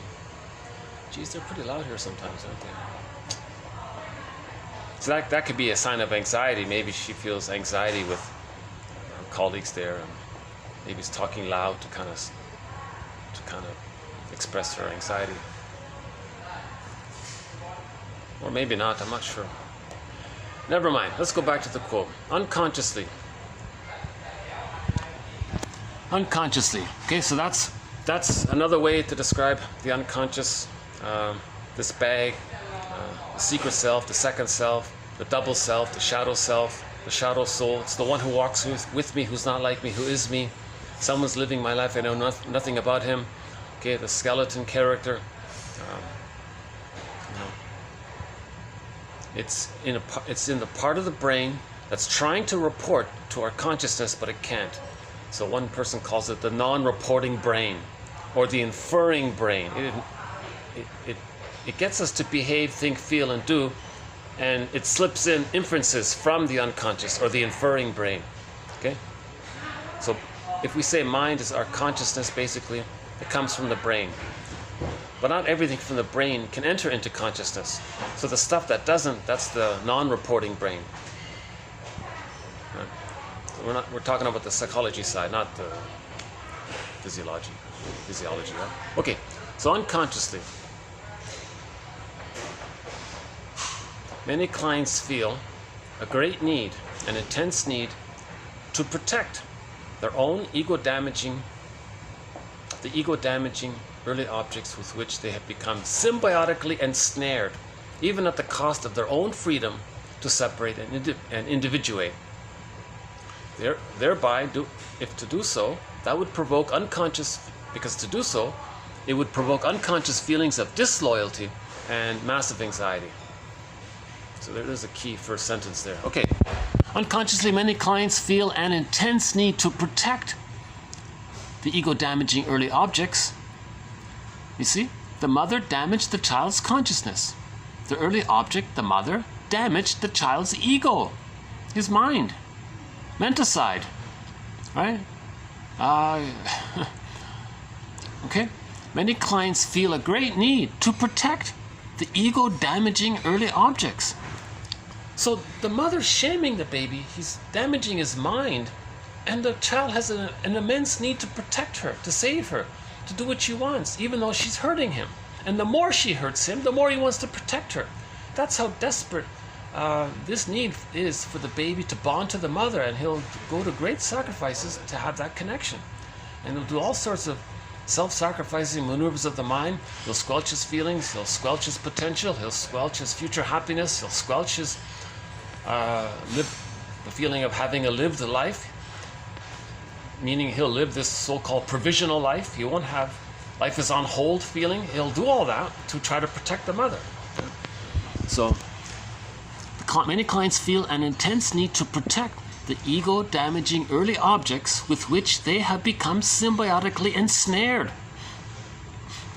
Okay, that phrase, symbiotically ensnared, that's what the Jocasta style of mothering does. The Jocasta style of mothering is when the mother symbiotically ensnares the child, enslaves the child psychologically in a way, right? Now the child feels in the tar pit. One person says in the tar pit of a negative symbiosis with the mother, or symbiotically ensnared. They can't differentiate. Right? Again, the baby's one with the mother. Mother-infant dual unity. They're fused there. All right, and the mother, that allows the mother to feel this immense intimacy with the baby, and to the point where she is able to objectify the baby and get the baby to mirror her, to be a symbiotic object for her, to be a emotionally anxiety-relating, soothing object for her. Right? Get it? The mother is parentifying the baby, or partnerifying the baby. Usually it's parentifying. Right? In the myth with Oedipus and his mother, Jocasta, right? That's a metaphor to describe this symbiotically ensnarement. It's not, myths and fairy tales are not true on the outside. They're metaphors for internal dynamics. Okay? So if you ever hear someone in pop culture saying, "Oh, the guy wants to marry his mother," no, not literal, nothing to do with literal things. There's no physical, literal meaning when someone says it like that.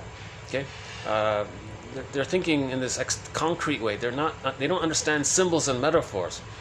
That image of Jocasta marrying his son Oedipus, that sort of narrative or symbol, is to refer to the inner dynamic of a mother using the Jocasta style of mothering, hence the name Jocasta complex. She has the Jocasta complex, meaning she's using the baby to shame the baby, to communicate that she felt shame as a baby herself, or she's using the baby as a teddy bear to comfort her all the time.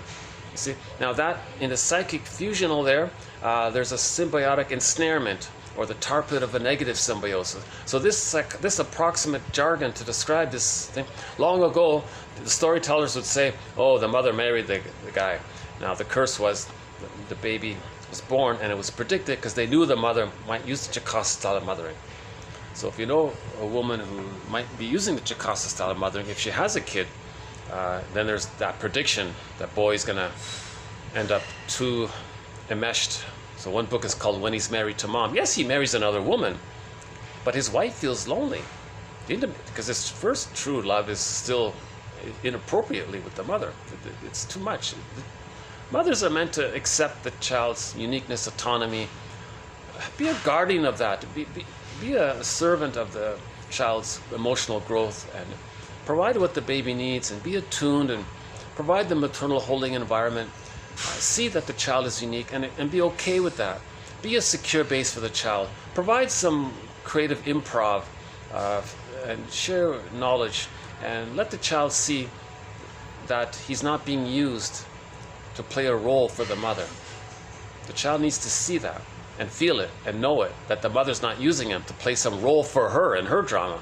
Okay, so in other words, from the mother's point of view, she's delighted and just cheerfully delighted that her child is going to be a unique individual person. Nature's greatest miracle, Og Mandino's poem, the scroll marked number 4, called Nature's Greatest Miracle.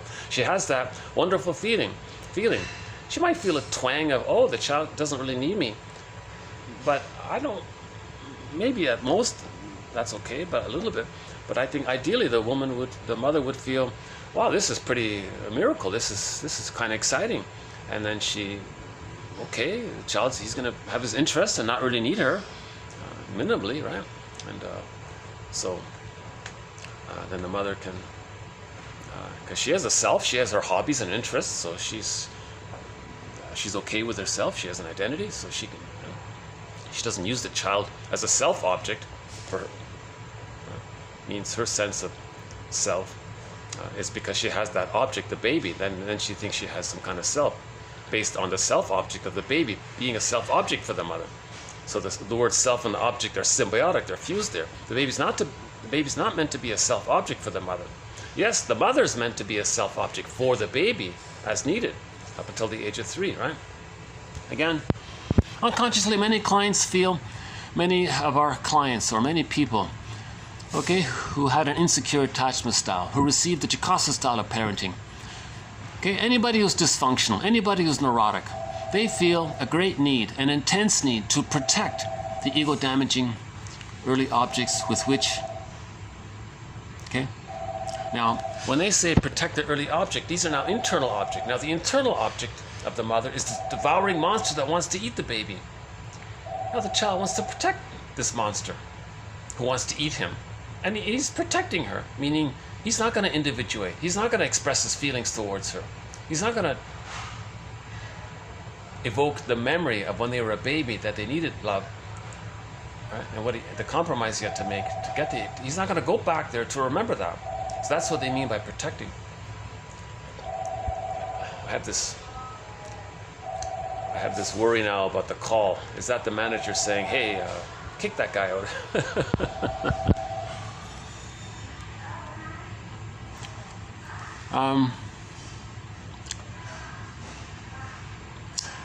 Okay, unconscious, yeah.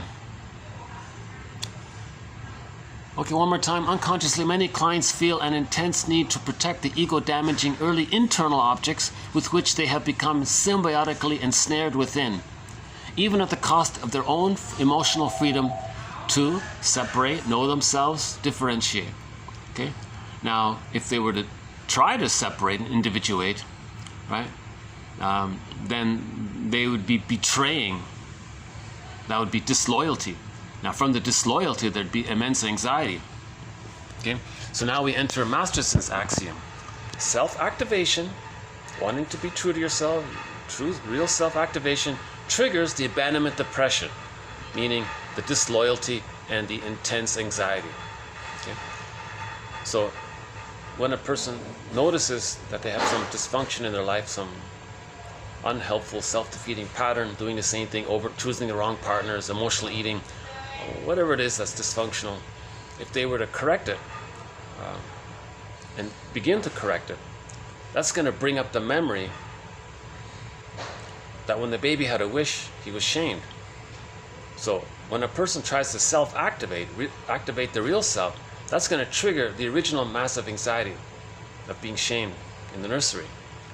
So that'll come up, and then it often is too much, then the person engages in a defense mechanism, meaning they'll do the dysfunctional thing or some other dysfunctional thing.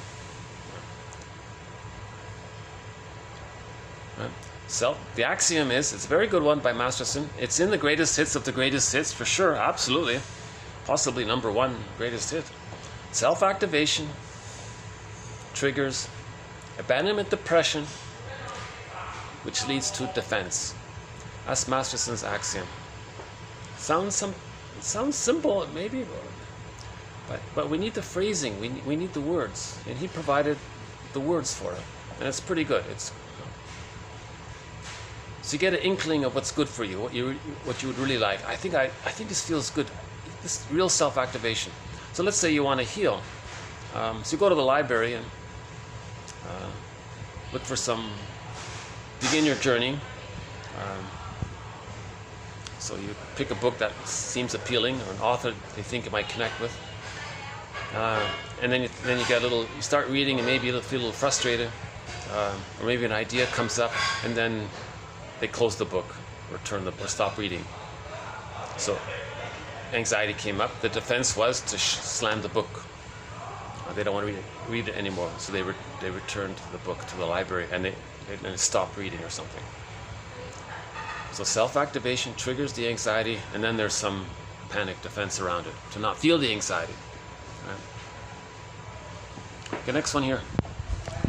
It is hardest for these clients to confront the various pathological ways in which the parents used them and the symbiotically enmeshed roles they took on as fixers and helpers of these severely damaged early objects.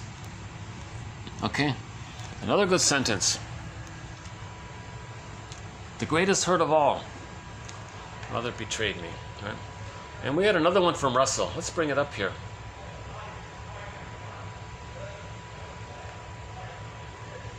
Yeah, here, the perception, here it is. The perception of injury at the hands of a parent is the most painful and difficult perception one ever has to make. Again, the perception of injury at the hands of a parent, the mother, is one of the most painful and difficult perception. Again, the perception of injury at the hands of a parent is the most painful and difficult perception one ever has to make. Menninger says, the deepest hurt of all, quote, mother failed me. Okay, so now we can add this one to it. Right? It is hardest for those clients to confront the various pathological ways in which the parents used them. Right? It is hardest, that's the hardest thing to do, to confront the various pathological ways in which the parents used them, objectified them, thingified them. Right? Couldn't see them as a unique little human being. They were just there to serve their the parents' narcissistic supply. And then it's also hard to confront the symbiotically enmeshed roles. Okay, now how do we confront our dysfunctional roles that we take on to always protect this mother? For example, one author asks the question, quote, when you're being dysfunctional, ask yourself this question: who is being protected and helped during these interactions? And by whom? Right? So one self-help question might be for the journal is, how did the mother use me? How did my mother, that could be the question prompt for the journal. How did my mother use me? Use me. Maybe like that. Yeah. That would probably be the toughest self-help question of all, right? And okay, next one here. The psychological roots of excessive forms of caring and concern for the object. Right? So that's what we're now engaged in. What are the psychological roots of this excessive caretaking for the refusing mother? Well, a parent, so what caused it? Let's say some more. A parent may convey the need for protection against naturally occurring feelings, needs, and motivational states of the empathy. So let's say the mother's nursing the baby, and the mother feels uncomfortable by the baby's feelings, needs, wishes. The baby picks it up. Wait a minute, mother's uncomfortable with my feelings and my needs for her love? She's uncomfortable? Whoa, I gotta protect her. I gotta save her, right? Because if he continues to accept that mother's uncomfortable, she might leave and abandon him. So she's gonna save her. Now he's gonna cling to her and try to save her. So that's sort of the source point. Okay, stated another way. Improperly loved children feel a deeper need to cling to and protect abusive parents than do children who have received average, expectable, and good enough parenting. I'm just calling it attuned mothering. Okay. So the more abused the child is, the more he's going to try to save her. The more loved the child is, the more he can relax and be himself. and not try to save the mother. Okay, now what else? So what's going on here? Dissociative mechanisms of splitting and repression and denial, right? Disavowal, etc. Mainly it's splitting, right? Often serve an important defensive function for such children. Such mechanisms allow the child to protectively cling to the only parental objects that they possess. Right. So the mother, he has no choice in the matter. He only has this one mother. He's got to find a way to connect to her. So he'll deny his feelings, right?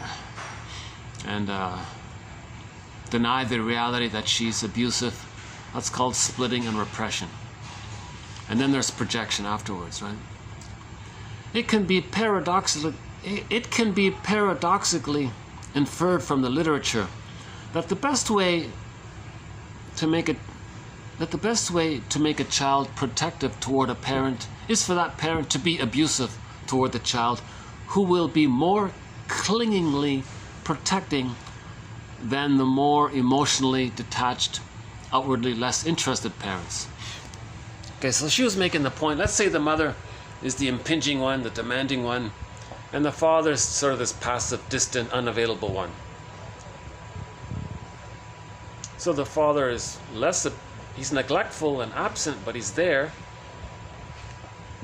The mother is doing the more aggressive behavior. Why does the child overbond to the mother than to the father? Well, these clients, oh yeah, she's saying because, I didn't include it here. She went on to explain why that is.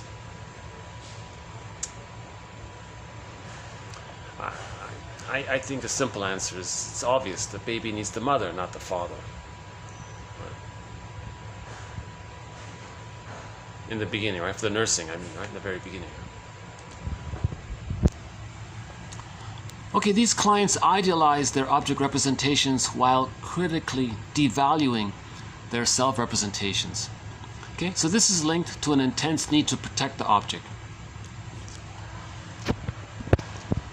So to protect the mother's narcissism, the child thinks bad of himself. Okay, so he will express a feeling of shame, so that the mother doesn't have to feel her shame. The mother feels inner shame, she doesn't want to feel it, so the baby expresses it. That helps the mother. Okay, so we're talking about non-functional introjects at this point, right? But there is such a thing as functional introjects, like the internalized, like the holding introject. Okay, so that's sort of a separate topic there, but we don't want to say that all introjects are painful. Some are supportive, right? Okay, so the therapeutic work with clients makes it clear that there is often a stubborn loyalty to dysfunctional personality traits, which essentially are introjects that need to be protected against the perceived dangers of healing and the resumption of emotional maturation, right? So he's basically saying that dysfunctional personality patterns are basically synonymous with the rejecting mother. That's an interesting way of phrasing it. The stubborn loyalty to something dysfunctional. It's that introject. It's the negative introject being expressed. Okay, there is an exaggerated protectiveness toward the introject, which can be seen in many clients who stubbornly cling to painful, unpleasant, or dysfunctional modalities of interaction and behavior. Same idea. Okay, many clients put their lives on hold. So there it is, the provisional life. When does life begin, right? Many clients put their lives on hold, the unlived life, unconsciously remaining highly loyal to early, unrewarding, and deficient objects. Okay, the more adequate and competent parental objects inspire far less irrational forms of loyalty and protectiveness. Okay, more adequate mothering encourages separation-individuation. Okay, now the false self in many ways emanates out of an unconsciously felt need to protect the vulnerable parental object against aspect of the self. Okay, so our dysfunctional behavior, it's basically synonymous with the false self. Right? So the false self is to protect that symbiotic bond to the mother, because we can't leave her yet. Right? Now, negative therapeutic reactions may occur as a result of this kind of obsessive loyalty. Right?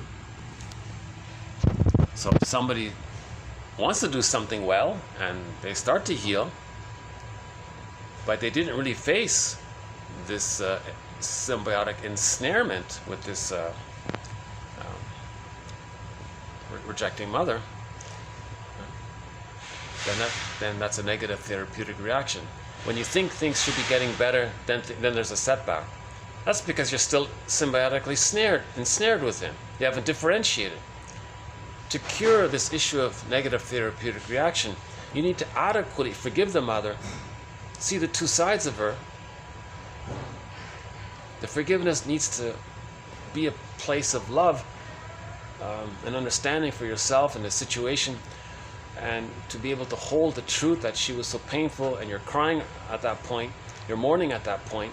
As you're mourning, your feelings come in, your identity comes in, and then you're starting to differentiate, you see. So the mourning and differentiation is the thing. Then we get our golden ball back. Right? Okay, protectiveness. This protectiveness is linked to a need to repair a damaged object and to avoid further attacks upon it.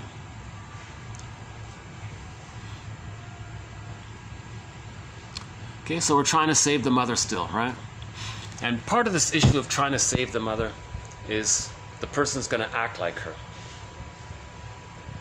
So then the mother feels seen. Now the person may exaggerate it, like be a caricature of her, like a cartoon version of her in a way, to help the mother feel seen.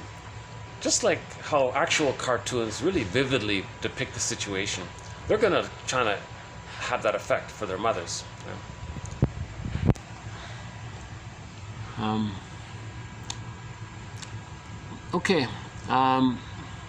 The excessive caring and concern for early objects need to be repeatedly ferreted out and explored with the client.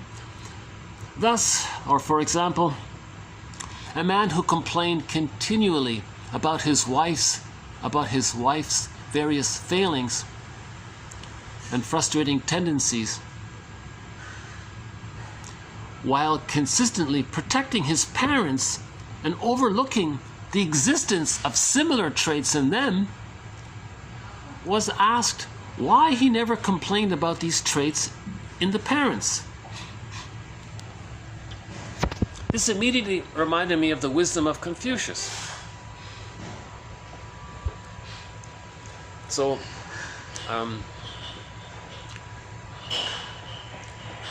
let's go back 2,500 years, approximately.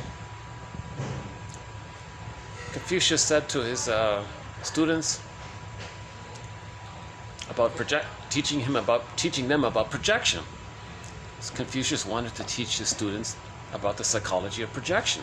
So he gave this little anecdote. He said to his students, "Dear students, when I'm in a party of 3, I always have 2 teachers. To the one who has traits I admire, I study him and emulate him and learn from him and be a student, that kind of thing. To the other who possesses traits I don't like, I search for them in myself." That's projection, right? Now here, this husband was barking about or complaining about his wife all the time. Oh, wife did this, wife didn't do that. Those exact same things he was saying described his mother or father. The therapist said, "Why don't you direct what you're saying to your mother or father?" So what? What are you talking about? That's different. My wife is doing this. What my parents did, it's different. And then and she, in the book there, they go on about it a little bit. And finally the guy goes, oh my God, I think you're right. What I'm saying about these complaints about the things that my wife are doing, he realized, aren't really that damaging. But if the parent did those things to the baby, it would be very damaging. So he's projecting the parent onto the partner, and it's displaced. It's displacement. So he displaced, he disconnected the feelings for the parent, and then placed it or transferred it to the wife. And now he's saying the wife this and that, this and that, and this and that. But really he's talking about the parent, because it's too painful to admit it to the parent. That's called transference or displacement. So here's a new self-help exercise. So we have a thread in 1001 Windmills of the Mind called self-help exercises. So here's a new one. I'll update it. This is sort of my approximate first crack at it. So attempt at it. Think about your friend or think about the complaints. Think about whatever complaints you're having with a person in your daily life now who's not your mother or father, your friend, your classmate, your colleague, even strangers or something. Think about whatever complaints you have. Okay, so put it in your journal, let's say. Search for how those complaints resemble the complaints you maybe really have, but don't know that you have, but now you're starting to realize that you have toward a parent. Right?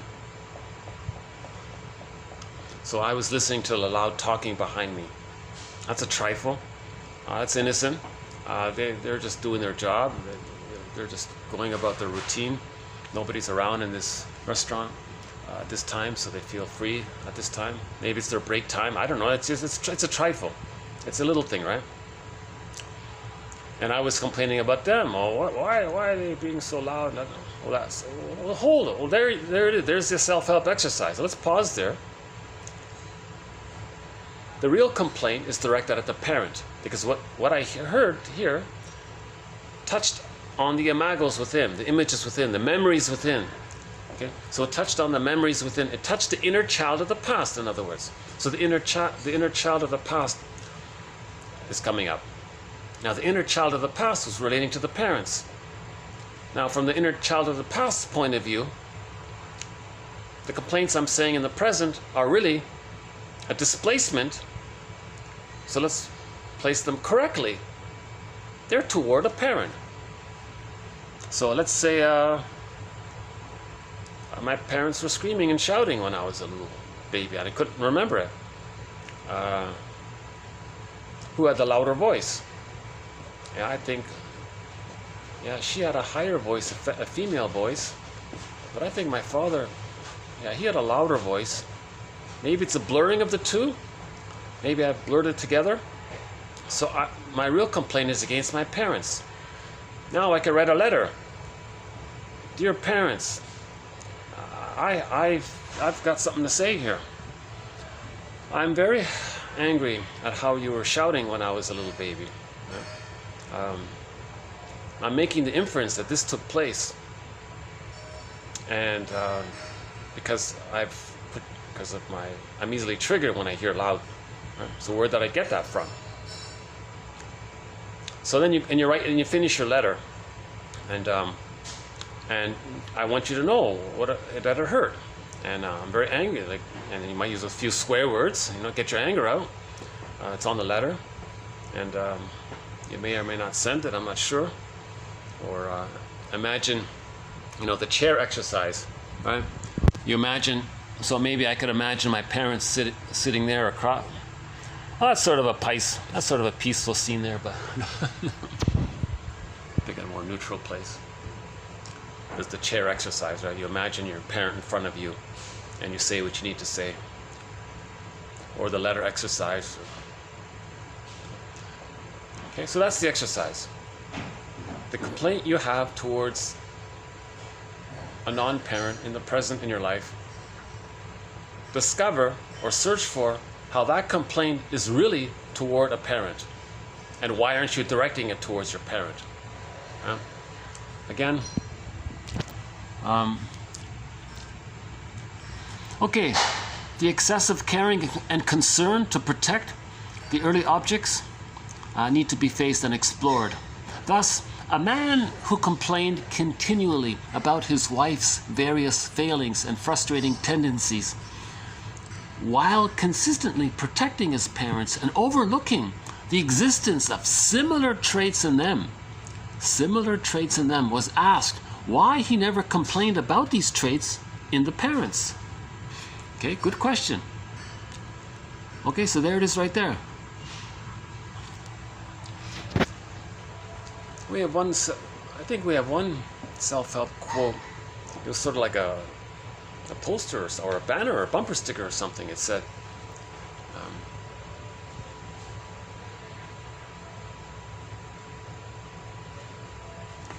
if you have a problem, it said, if you have a problem with your identity, take it up with your parents. So this was in one of these. Like a protest about prejudice, and someone had a placard.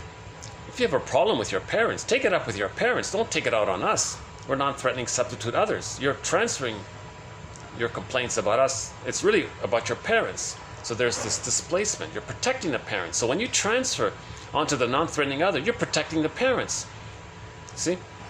By not expressing your truth to your parents, you're protecting them. That was the original deal in the nursery. That got put in the unconscious. So there it is right there. That's the nugget right there. I hope that sort of got through about the nugget, right? Okay, many clients tend to split off and disassociate their feelings toward disappointing early objects. Yeah, so that's part of it. They prefer to blame themselves, self-defeatingly act out or externalize blame onto others. Okay, so we protect our parents by being dysfunctional, either to ourselves or by blaming others. It's both dysfunctional, right? You're not directing your true feelings towards your parents, so you're directing it at yourself or innocent others, right? Or creating some excuse to blame others, right?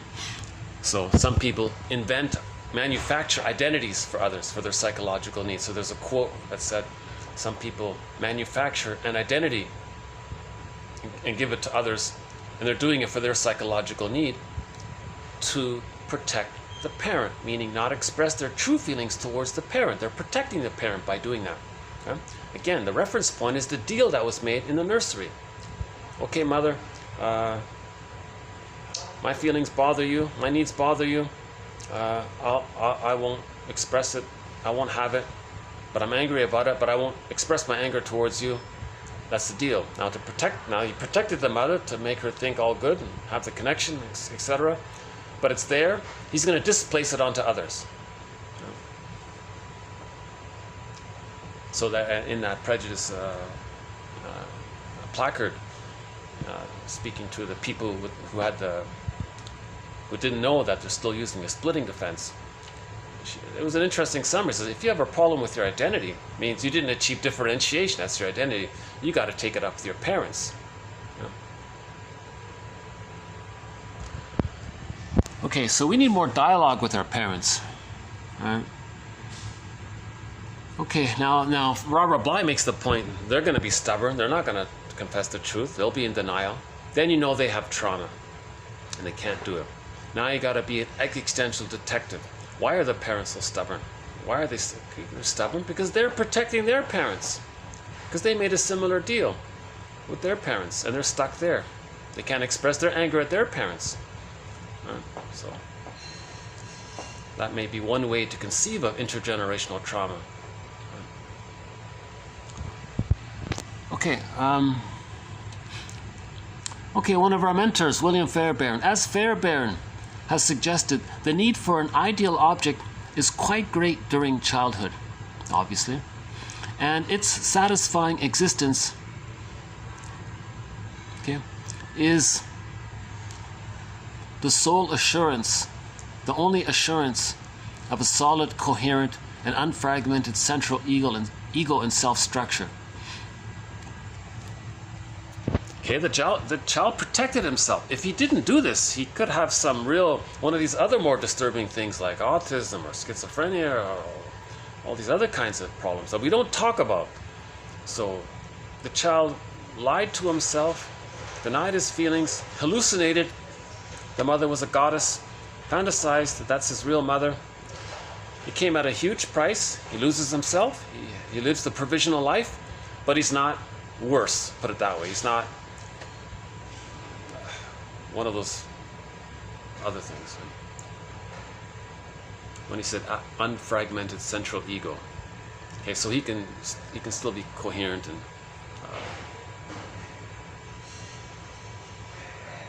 so it was a desperate strategy for him to hold on to a better chance for him to function.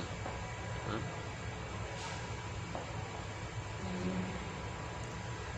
Anything short of such good enough parenting or an average expectable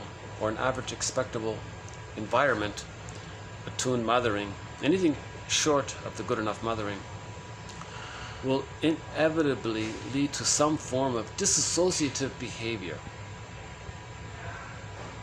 So there's a hidden dissociative dimension to dysfunctional behavior.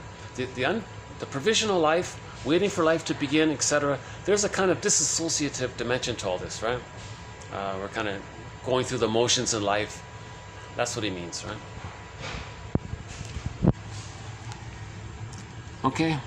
Okay, last one here. Paradoxically, the greater the degree of disappointment with these early objects, the greater the need to protect them, either via tenacious maintenance of non-functional introjects or via an equally stubborn clinging to false self-tendencies and refusal to experience and openly express truer aspects of the self. So they don't self-activate. To protect the mother and the mind, they don't self-activate. This is the issue. This is the power of the unconscious influencing the present. Okay. So this quote really makes me. I remember when I first read this quote, the first thought came up. Yeah, that does. Now I get why people say it's like a curse. Why a traumatic script is like a curse. So this is all a traumatic script. So what we just described is descriptive of the traumatic script. Now, healing is we want to unpick the threads of a traumatic script, use those threads to weave a new, healthier script.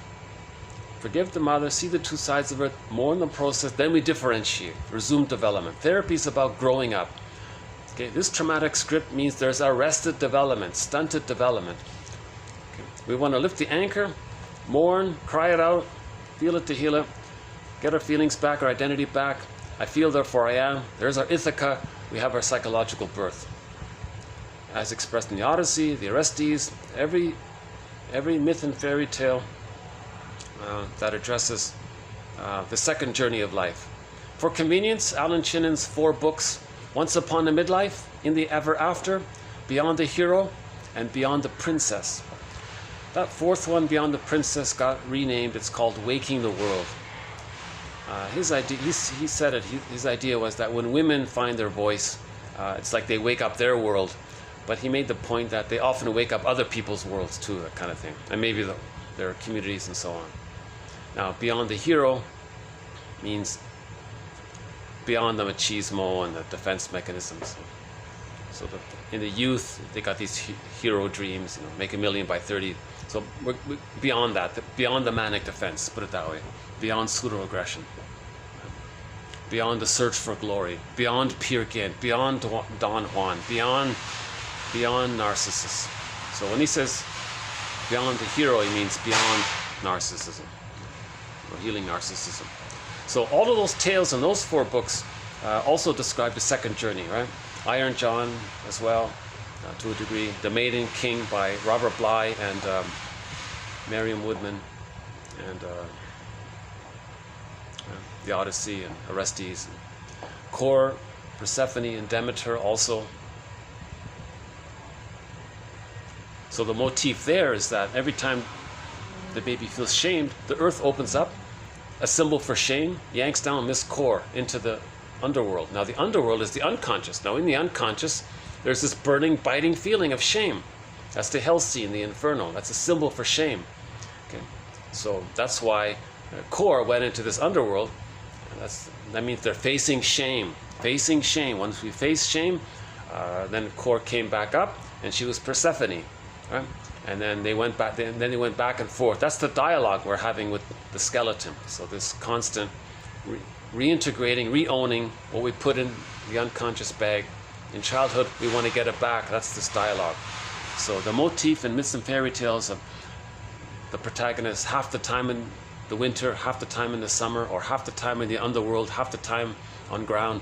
This conveys this kind of dialogue between our unconscious self and the conscious self. Again, to make the unconscious conscious as much as possible. Okay, I feel like this is a good quote. I feel like I forgive this author for constantly using this word protecting the parent. It's confusing to understand what he means by protecting the parent. We got to look back at, he's talking about loyalty to the original deal made with the mother, called the moral defense. All right, fine. Mother, you'll always be seen as good. You don't like my feelings, you don't like my wishes, I'll sacrifice them to protect you from my attachment. And we're stuck there. And dysfunctional behavior means we're always referring to that. That's repetition compulsion. So anytime a person is dysfunctional, it's meant to be a mirror to see that they're still protecting the parent. They're still being loyal to that babyhood arrangement they made. Now it's nonsense nowadays. We did fortunately make it, right? We grew up chronologically. We have other skills, but emotionally, it's still pain. So now we go on the second journey. That's the idea, right? What are we doing here? Yeah, this is one of the, ironically, this feels like a 4-hour video, but it's actually shorter.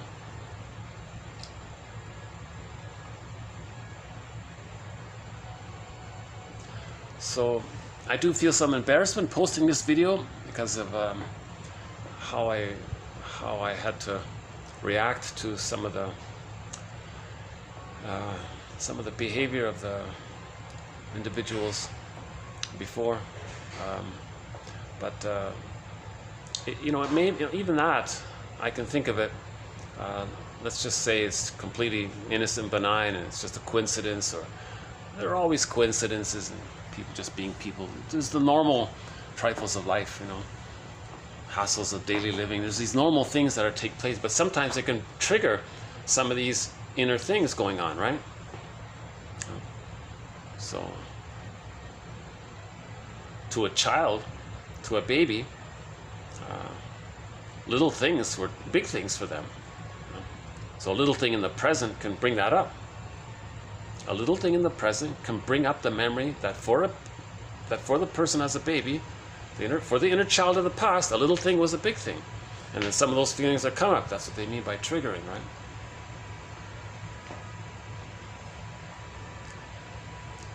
Okay, I'm starting to calm down here. The staff, it's quiet in the background now. It's getting pretty dark in here, huh? That's okay.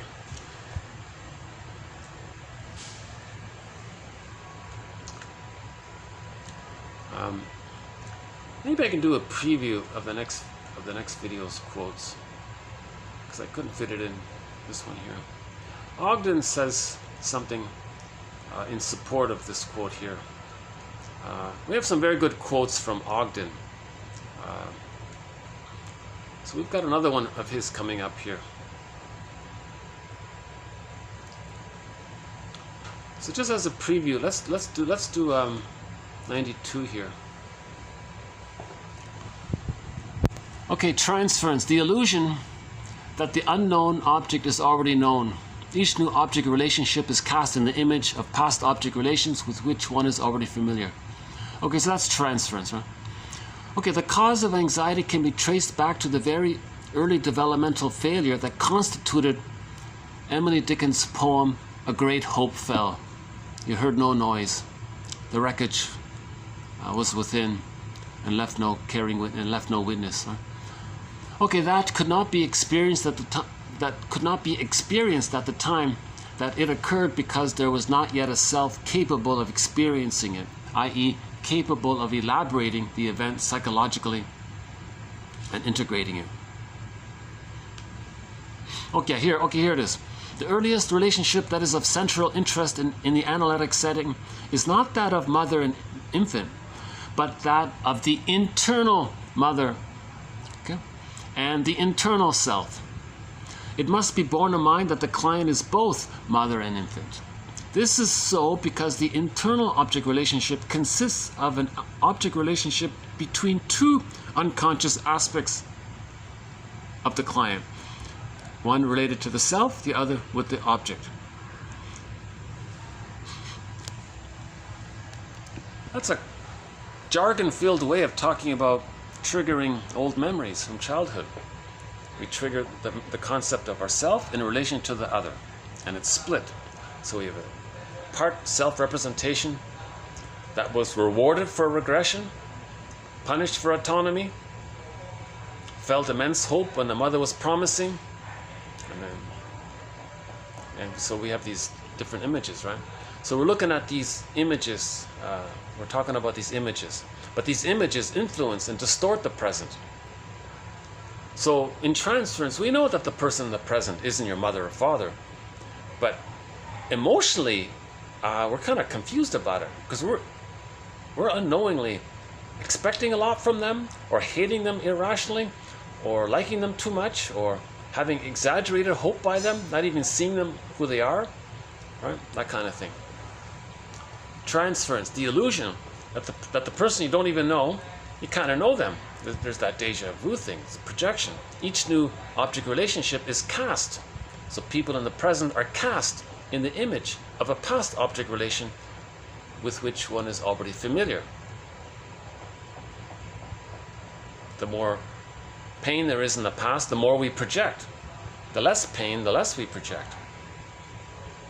Okay? The reason we project if there's so much pain is because we're trying to get a better outcome for the past. So we're replaying the past in the present, thinking to see if we can undo the past. It's called magical thinking. It doesn't work. Secondary, but we're trying to master the trauma. So, okay, when the child is traumatized, he thinks, how can he maybe, it's unfinished business. He couldn't metabolize it. He couldn't, psychologically integrate it, mentalize it. He couldn't digest it, whatever. So he's going to replay it so to see if he can psychologically integrate it into it, right? So it doesn't bother him so much. If he accepts it, okay, he got through it. He's not frozen. If he's frozen, he wants to be unfrozen, right? So sometimes they call it the frozen introject. The self is frozen, the other's frozen. Introjects. So we want to unfreeze things, right? So that's part of the reason for repetition compulsion, to not feel so pain by being the freezing is, they call it petrification. Again, the stone guest one of the stories, is it the Don Juan? Yeah, the stone guest. So that's, the mother is this frightening stone, like she was a cold, right? And the person felt that. That's the image of the internal mother.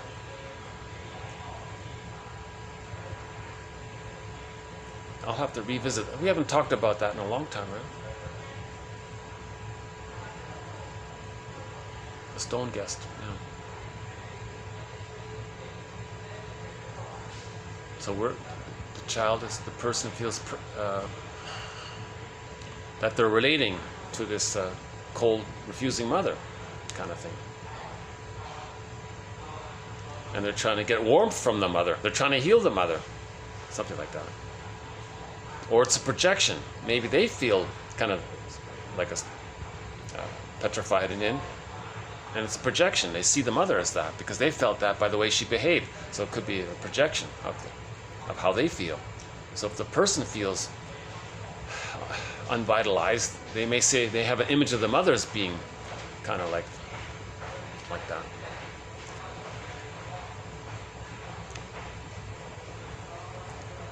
Yeah, this has been a challenging day today for me with you.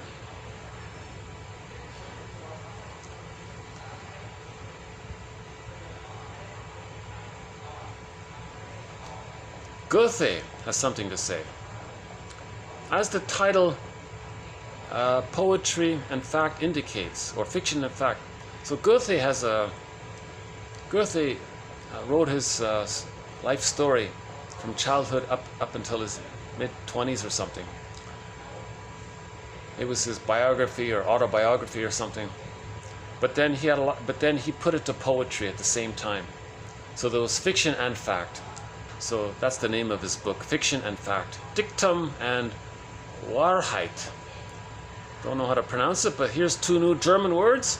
If you're learning German, Dichtung and Wahrheit. Dich. I'm not sure how you pronounce Dichtung and Wahrheit. Something like that. Means poetry and fact, or fiction and fact, or fiction or poetry. He says this word Dichtum, it's ambiguous. It could mean poetry or it can mean fiction or non-fiction. Non-fiction and so fiction and non-fiction, put it that way. Poetry and fact. Indicates, as the title of his book indicates, Goethe was aware that he had the right to harmonize his memories with fictions that filled in the gaps which, no doubt, he was powerless to fill in otherwise. That's what the little boy did. We had that quote recently. The little boy was abused in his home. In this public function, he was being very naughty in the restaurant or something. Some kind waitress or woman pulled him aside. Talk to me, what's going on? And the kids froze for a while, and suddenly he blurted out loudly, "The farmer shot my dog," the kid said. And it turned out the kid had no dog, but it was emotionally true, but the fiction was to help fill in the gap of what he couldn't express and understand. So there's an example of art, like Goethe. So he's like a little Goethe already, right? He created some sentence to describe how he feels, although it's partly true, it's partly made up, to fill in the gap. So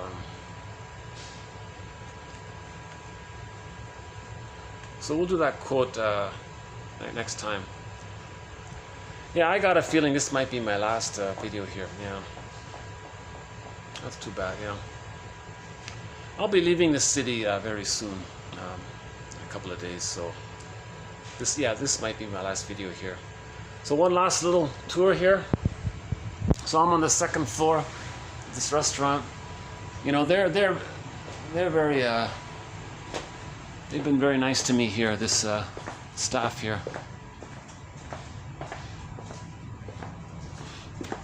See, they have all these nice on the walls there, right?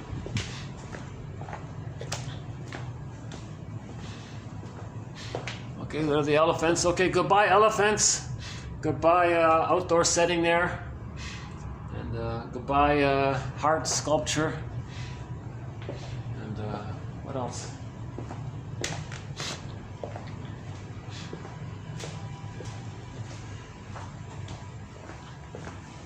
Okay, goodbye second floor. Okay.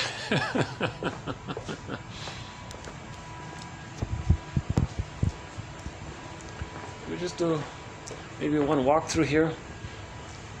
Oh, our song. Let's wrap up with a song here. I just talked about Goethe. Here's a song in German. Apparently it's old German.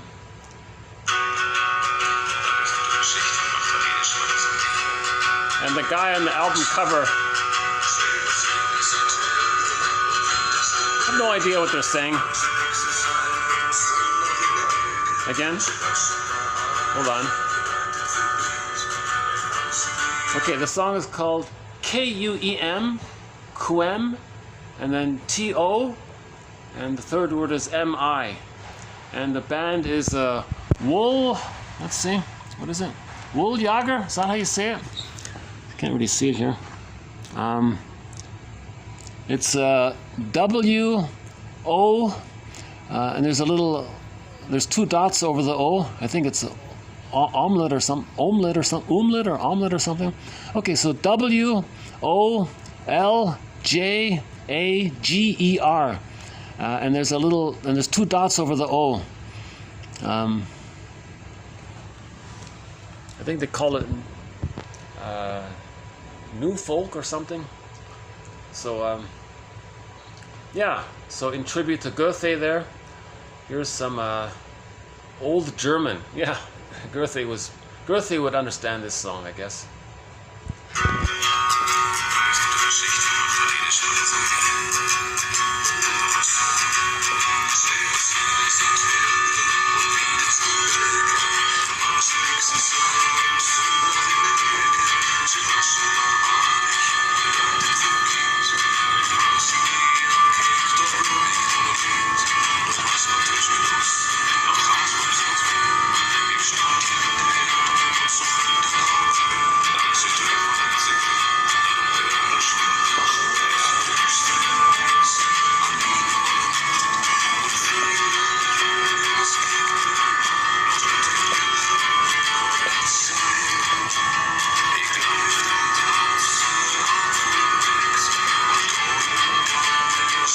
Here it is.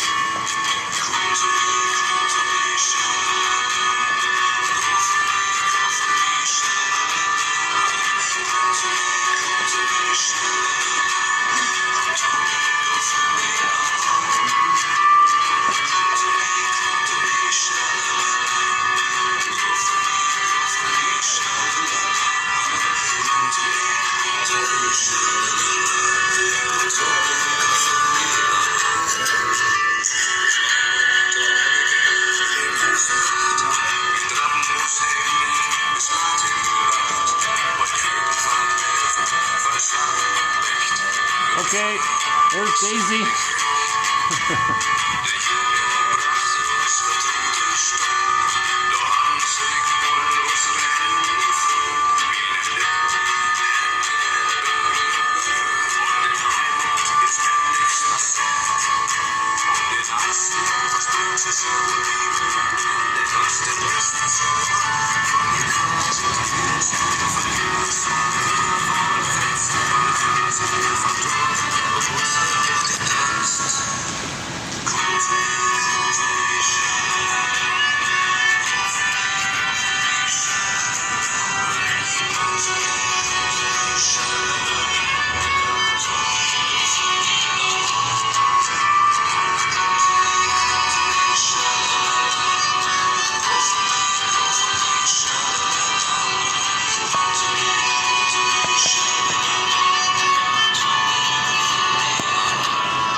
Okay, so thanks very much. This has been TQ 2191.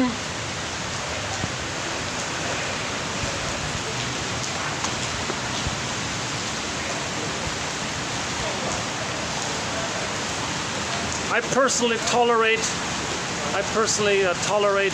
my imperfect delivery, and because it does facilitate my getting the quotes out. And so the quote we heard today is posted below. Just hit the see more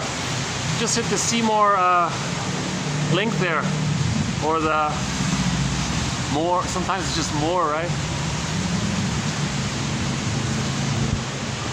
Actually, in each video, all of the quotes are posted below. Just hit them. It says more or see more. You'll see the quotes there. It's worth studying.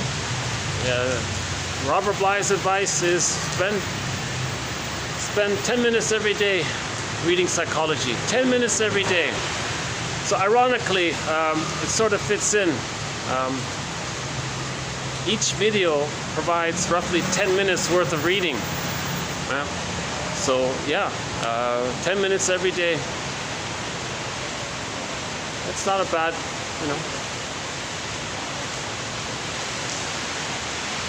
He says, forgive psychology for its jargon, just forgive it. What do you mean, internal object? That's just an approximate way to talk about unconscious memories, unconscious fantasies, unconscious feelings. Sometimes they say internal object. Oh, okay. Remember, the word object just means something or someone that's important to you, but we create a memory of that. That's the internal object. That's all it means.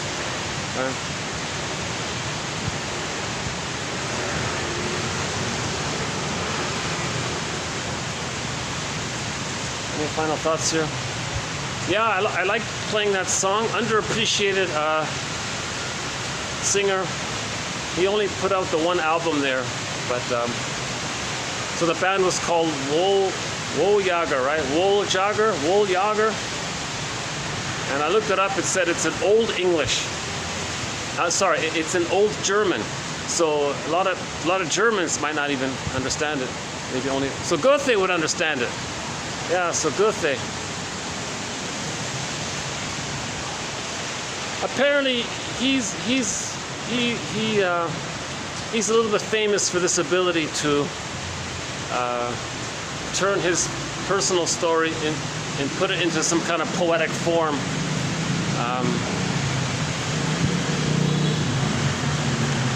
So maybe we'll have some quotes from Goethe.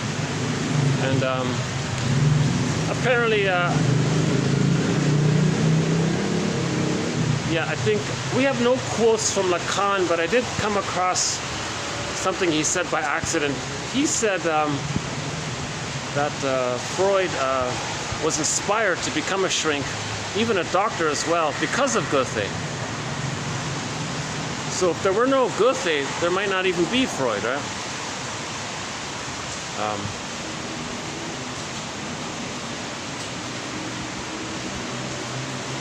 And there's a real irony there, because his original writings, started the whole psychoanalysis, and it's preserved by German speakers. But the distorted English translation, although it's distorted and confused, it does seem realistically that it did inspire a lot of people nonetheless. So we got the two sides to thank, the original German and the convoluted English translation.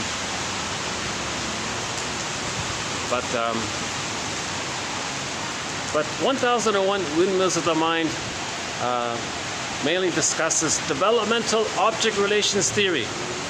Developmental, that's Margaret Mahler's work. Object relations theory, that's mainly the work of Melanie Klein, William Fairbairn, and James F. Masterson. Plus the work of Karen Hornine. She keeps sort of the heart. She keeps the heart involved in her writing. She's very compassionate. She's sort of the heart of it all, Karen Hornine. And the work of Edmund Bergler. He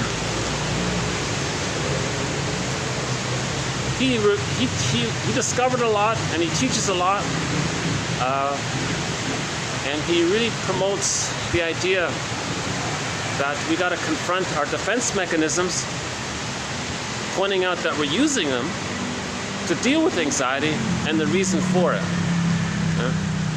So you do such and such, tell your anxiety, and that's why you do such and such.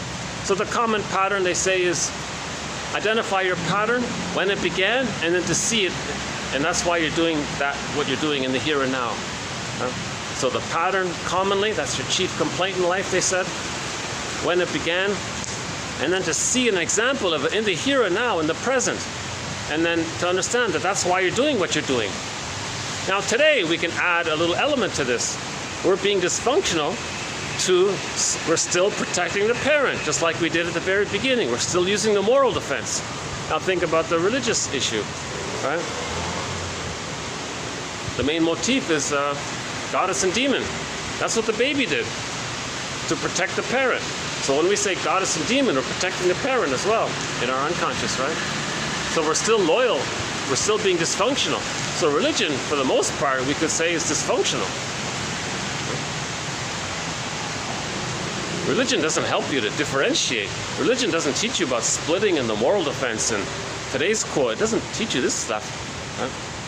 They want you to stay dependent, right? Just like the mother who wanted the child to remain dependent on her. And religion wants the splitting defense because that's needed for the prejudiced personality of the us or them. That's what's needed for the plunder system, right? So religion is a tool of the plunder system. It's not about healing. Religion is not about healing. Again, we're not talking about the victims of the plunder system. If they need a quiet place to go, oh my God, that's great. We're not talking about that. So we're trying to understand. This is all about understanding. Another major thread in 1001, Windmills of the Mind, the psychoanalysis of religion. That's a good thread, yeah. I believe I've plucked out some of the best quotes on the psychoanalysis of religion. The most recent one is one of the most interesting ones, is that the baby in the womb has a cord in the placenta. Now, if that's removed at birth, it's like a phantom memory of it.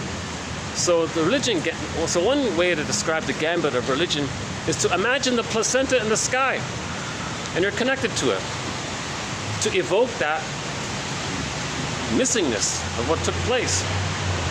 It shouldn't be. The cord in the placenta should stay.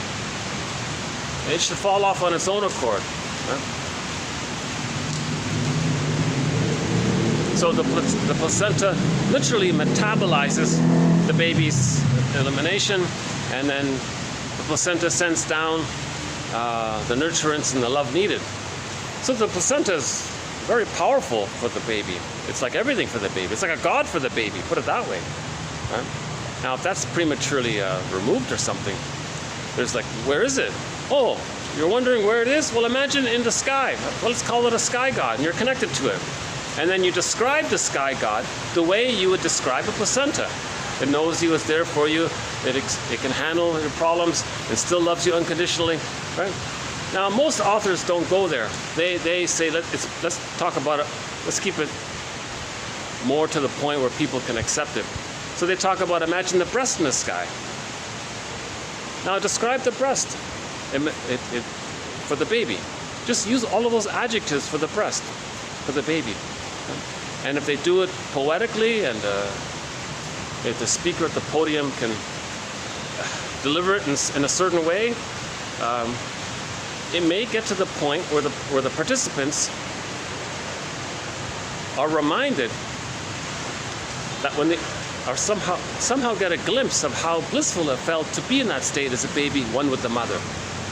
So if they can trigger that old feeling of bliss, oceanic oneness, in the conscious present now, you go, whoa, that was amazing. And the guy says, are you a believer? Oh my God, I'm a believer. Oh, great. Put money in the basket, I'll see you next week or something. You know? So that keeps people infantile, of course, makes people feel better.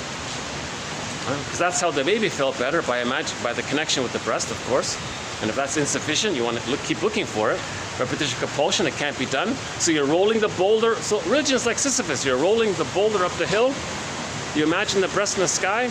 It knows you, loves you, sees you, there for you, omnipotent, all-powerful, cares for you, unconditional. And you go on like that, and you feel a little better.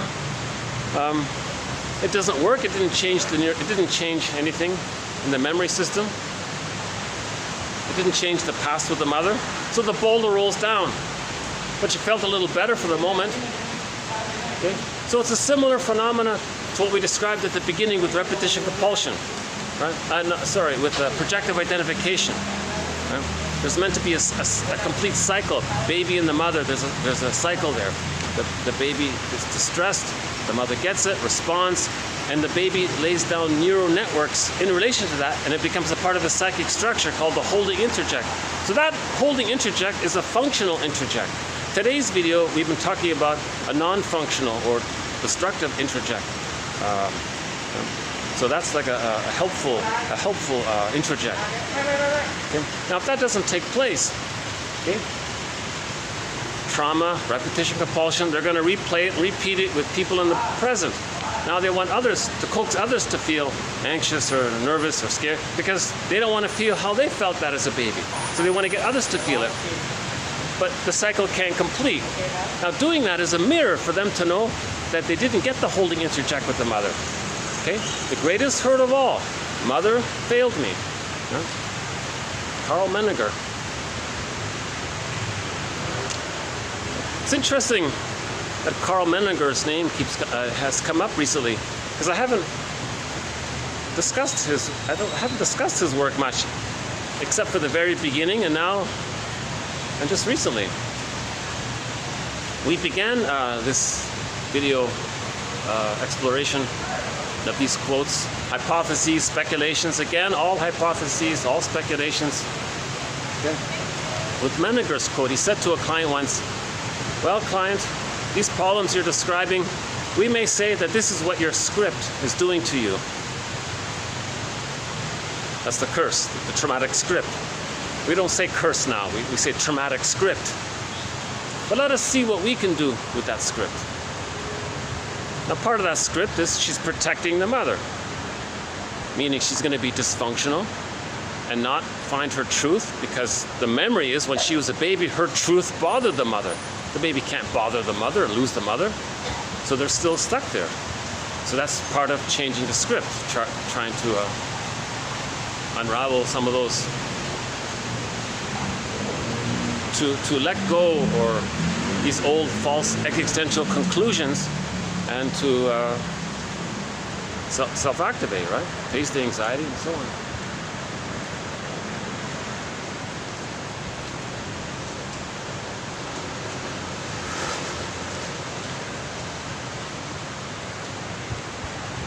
Again, my disclaimer, I'm not a therapist, I'm not a professor, I mentioned it earlier, I'm just a compiler.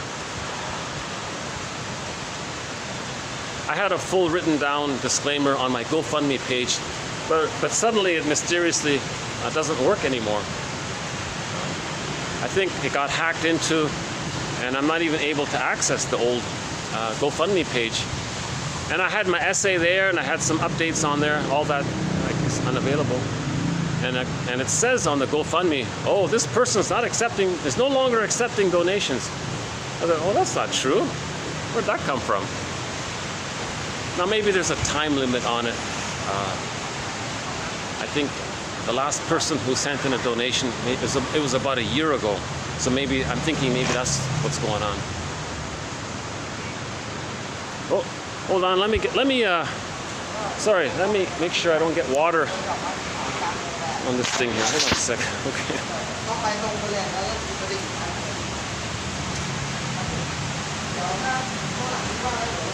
Okay, let me pass this smoker here. Hold on a sec. Okay.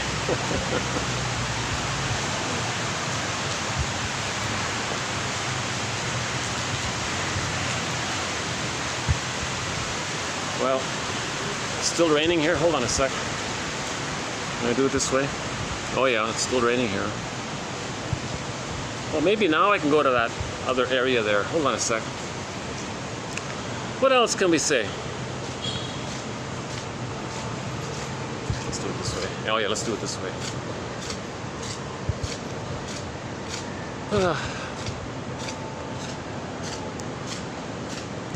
Maybe it's the caffeine in me. I do feel the caffeine in me.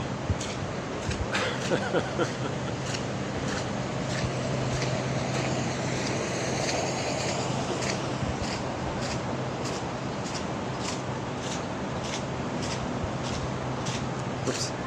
Yeah. Oh no. Still being used over there. Okay, never mind. I'll just go back to the front and wrap it up here. Okay, what else can I say? I think today we introduced a new self-help exercise. It's a little difficult. It's probably the most difficult self-help exercise I think it is. Okay? Whatever your complaints are towards someone in your life, redirect them to one of your parents. Because those complaints, chances are, they're for the parents, but you out of the loyalty, you don't direct them towards the parents. And a lot of people in these books, in these therapy books, there's always a case, in most of the case studies they describe, half the time the client says, oh, I'm not going to talk about my father. Why? What's he got to do with it? What's my mother? You leave my mother out of this. What's my mother got to do with this? You know, so a lot of people are resistant to the idea of the parent, right?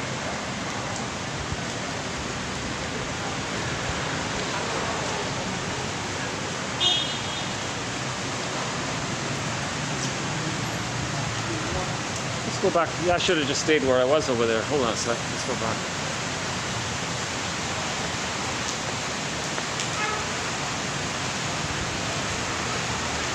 We recently played, no, we didn't play it, but there's a very nice love song by Jose Feliciano called Rain.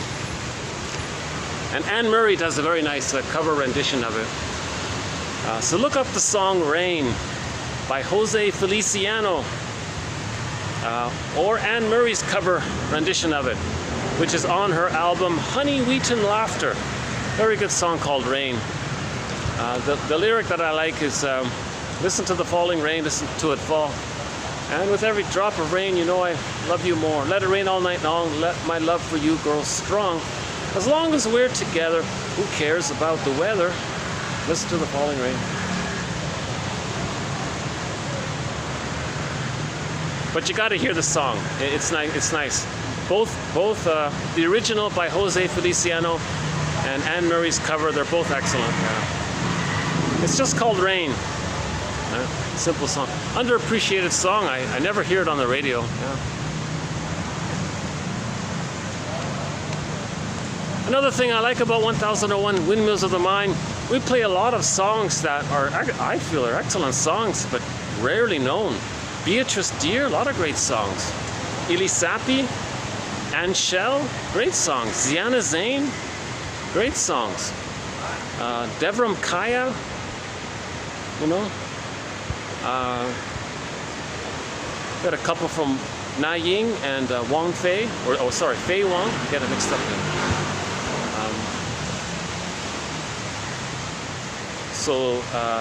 In the classic rock area, we've got Streetheart, Dan McCafferty, Triumph, Rick Emmett, and Santers is a key one.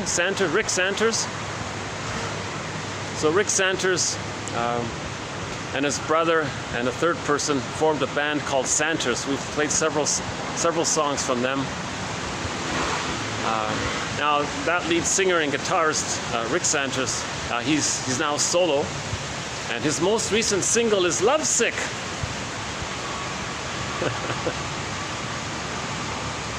He's talking about transference love. You transfer that imago, right? There's this image of the self that has immense hope for love. So you see a girl that looks promising, you relate to that self with the immense hope. Now if the girl disappoints, that triggers the rejecting monster image. So now you're sick because you have this immense hope and all this immense pain. It's coming up. So that's called transference love. It can lead to the feeling of being lovesick. And we played on Dan McCafferty. We played his song "Love Leads to Madness." He means transference love leads to madness. Transference love.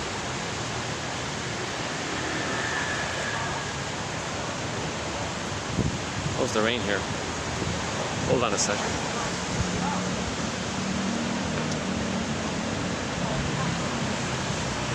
You know, the next time I get on a beach, I think I'll enjoy just walking along the beach. I'm gonna see if I can find some stretch of a shoreline that isn't being used. I did have some in the summer. Unfortunately, those videos are not around.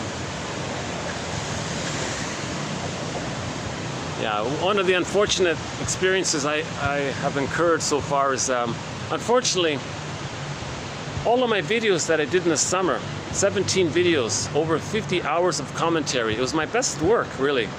I was getting views into the double digits, 20s and 30s, high 30s. I was starting to cook, and mysteriously, they're not there anymore. So I'm still in the rebuilding process. Well, so these past videos in the city here are part of rebuilding. The quotes are saved, so that's great. Well, that's just the garage there. What else can I tell you?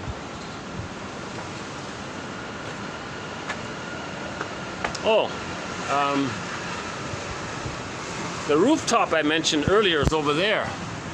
So most of the videos were done on that gray building up there. Oops.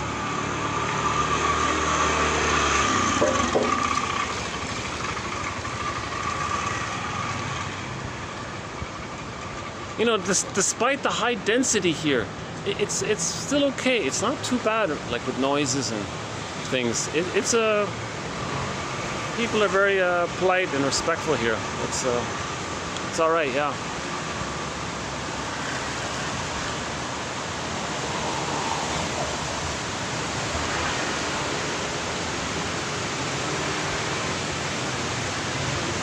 Well,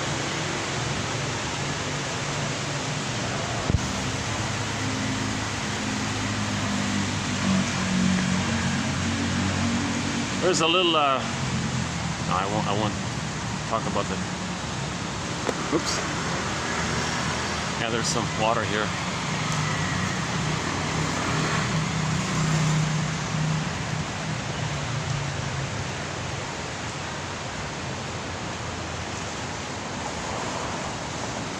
So in conclusion, we gave ourselves up to have the attachment, and we're still doing it. Every time we're dysfunctional, we're still doing it.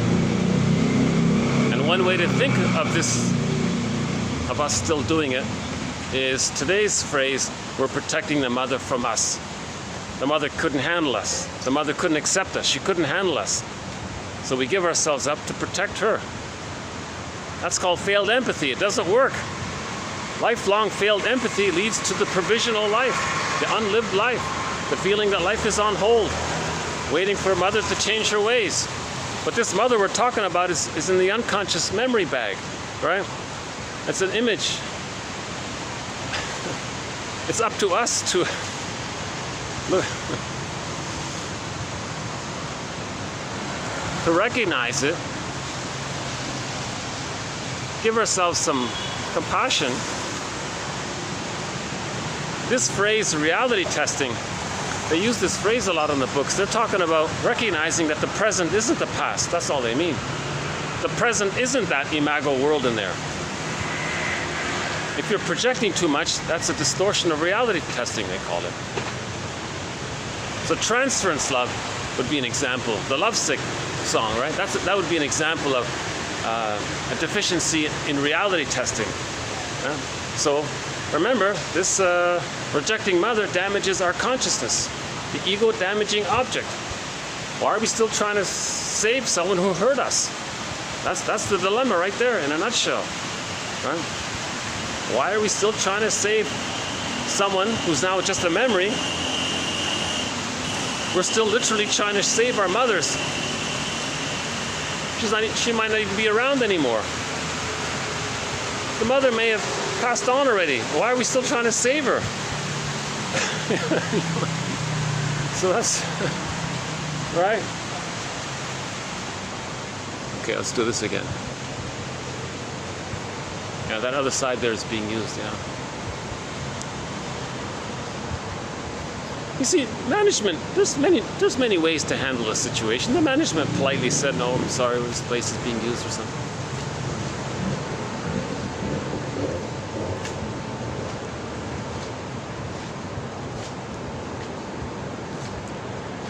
What else? You know, if I keep on going like this could be a 3-hour video. Oh, never mind that.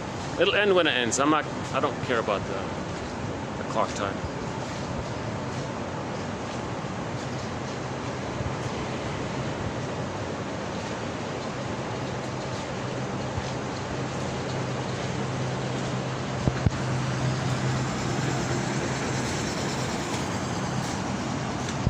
Maybe what I'm doing is I'm having this fantasy that I'm enjoying a little walk here with my imaginary viewers.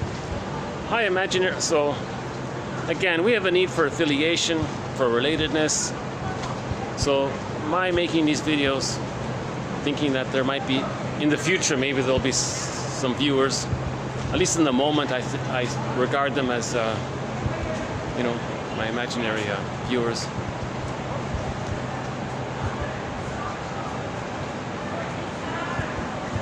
And on that jumbo screen over there, it's not on right now at the moment, but they recently started playing soccer game or football games.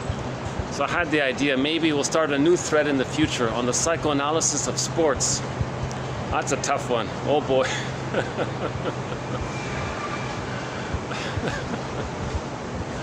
I'm just starting with the working hypotheses in the very beginning. I need, as a stepping stone to something better, I just spontaneously borrowed something I read to come up with the idea that in, so let's just say football, soccer. I mean, when we say football, I mean soccer, right?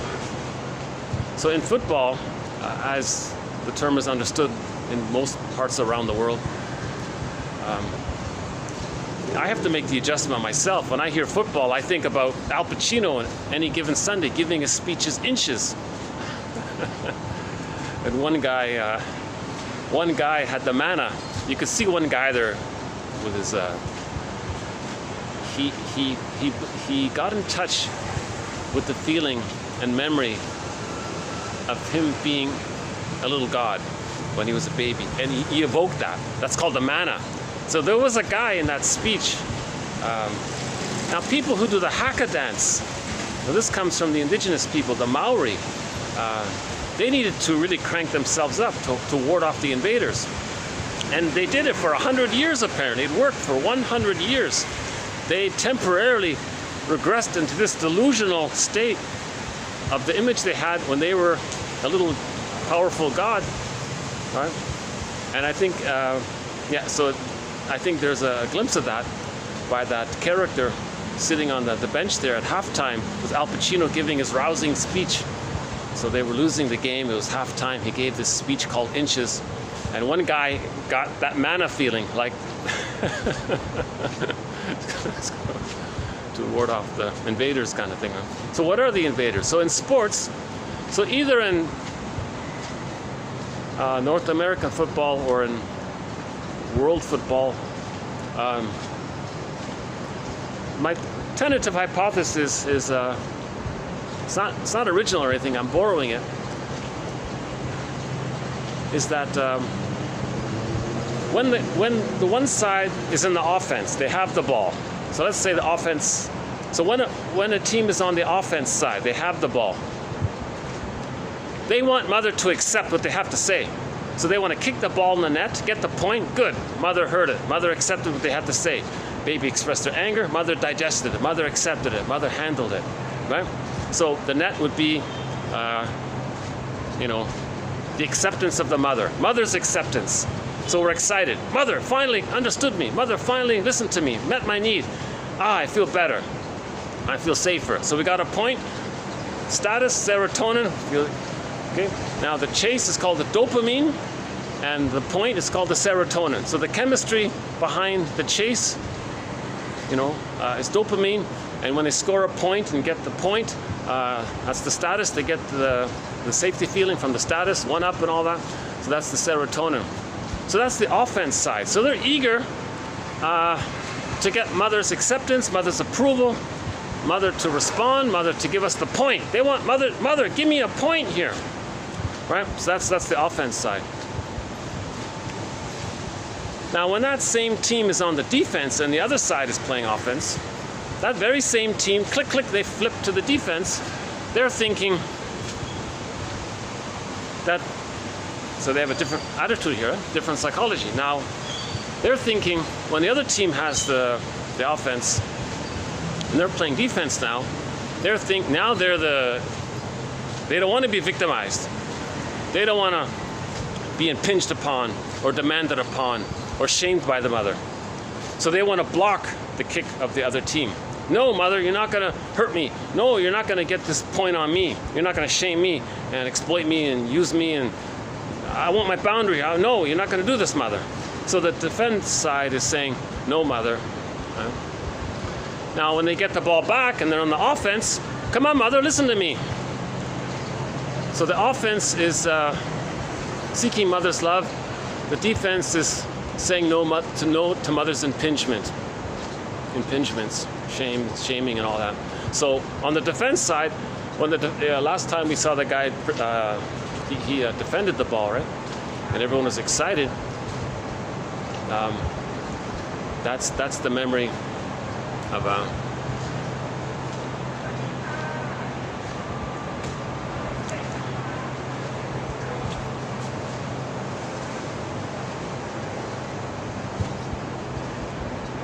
that they somehow managed to not let the mother shame them. So we're very excited by the block. We're very excited to have differentiation from the mother. We don't want this what is she called? The fuse, the symbiotic entanglement. We don't want this symbiotic entanglement. So this fearful desire to block the other team from getting the point is this fearful desire to not have this symbiotic entanglement with the mother. Oh, good. That means there's differentiation. Out of the symbiosis, we can then differentiate.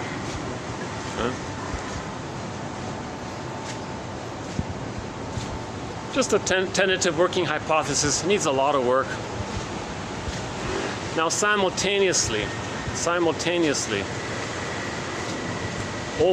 from an overall perspective, both teams, when they're playing offense, when each side gets a turn to play the offense, they're just engaged in the dopamine with the serotonin. Now, the serotonin is you feel safe. Dopamine for the chase, serotonin from the catch. So in general, when we get something, we feel safe. Now, all of the spectators watching this, they want to feel safe. So when their favorite team gets the point, they feel a little safer. They feel one up. So if you win, that's the one up status. And of course, the same for the other fans for the other team. They're doing the same thing. So all of these people are engaged. Well, we're always engaged in dopamine, serotonin, oxytocin. Right? Now, if there's too much stress, and that may kick in the endorphin. Right? Now, some of those players who are playing to the point of pain, and what keeps them going? So Loretta Bruning says, if that's the case where a football player, well, there they are. If they're in pain and they can keep on going, what's making them do that? Well, the endorphin is the painkiller. Now, Bruning says, long ago, maybe that was necessary, right? If a million years ago, Homo bodoensis, an earlier version of Homo sapiens, or even Homo sapiens when we were in the before farming and all that. Maybe there were times it was needed for our safety. If the saber-toothed tiger was chasing us and we were in pain, for our survival, we numbed the pain so we could keep running. So the football player who's in pain probably has running with a sore ankle or something, he's getting endorphins, so they're tapping into that. Right? So that's part of what Darwin said, that we have a lot in common with the mammals, with all mammals. All mammals have a lot in common. Right? Yeah, so that would be the endorphin. Yeah, see, that's really, I wouldn't want to see that. I wouldn't want to see a player in pain, still running, while he's in pain, being flooded with endorphins. At some level, I would feel, as a viewer, I might feel a little uncomfortable. But people are so caught up in the dopamine to get the point, they're ignoring it. Like that player in pain, I got to get the point for my team, for my fans. You know, they need some stress relief. If we win the game, they feel one up, they get some serotonin, they can cheer. Right. How are we doing here? Well, I could just stop here. One more stretch, one more walk through here.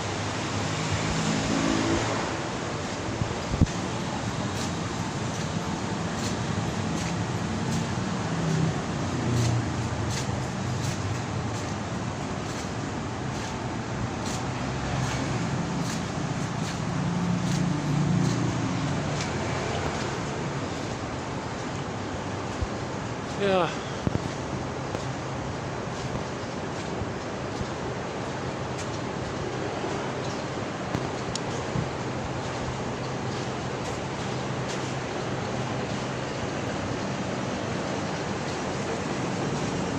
What else? Yeah. Well, I think maybe I'll just hit the stop button for today. Unless suddenly some other thought comes to mind. Yeah, I'm enjoying this little scene right here with the red umbrella. Well, thank you, Red Umbrella, for protecting. Should we take a glimpse at the game here? Should we close up with a couple of minutes of this game here? Let's see who's playing. It's BOL playing Sam. I have no idea who Sam is. Let's see. Okay, so BOL is leading. Hold on a sec. Is that showing up here? It's not showing up here. Hi. Oh yeah. Oh, okay. Hello. Hi there. Okay, hold on. So there's the score there. BOL has 1 point. And Sam has yet to get on the board. I seem to be at an odd angle here. Hold on a sec. Let's see. Okay, so I'm not sure which team is now on the offense here, but you see they're going for the point. Number 5 is going to make a move here. Okay, this guy's going to. Oh, and they score! Okay, so now there it is. They got a point. So this, let's see which team this is. So the one wearing blue and white just got a point. And we'll tell by the scoreboard which team that was. Oh, there might have been a penalty. No. Why does it still say 1-0? Maybe it didn't count or something.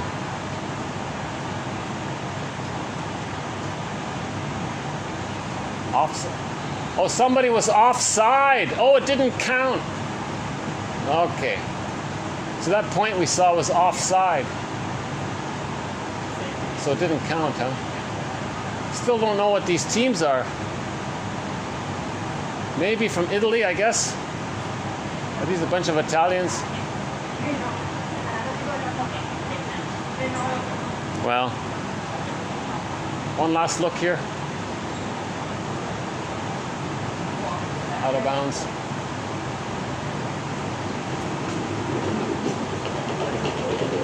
Well, the last time, oh yeah, the last time we were here, it was 2 Italian teams, right?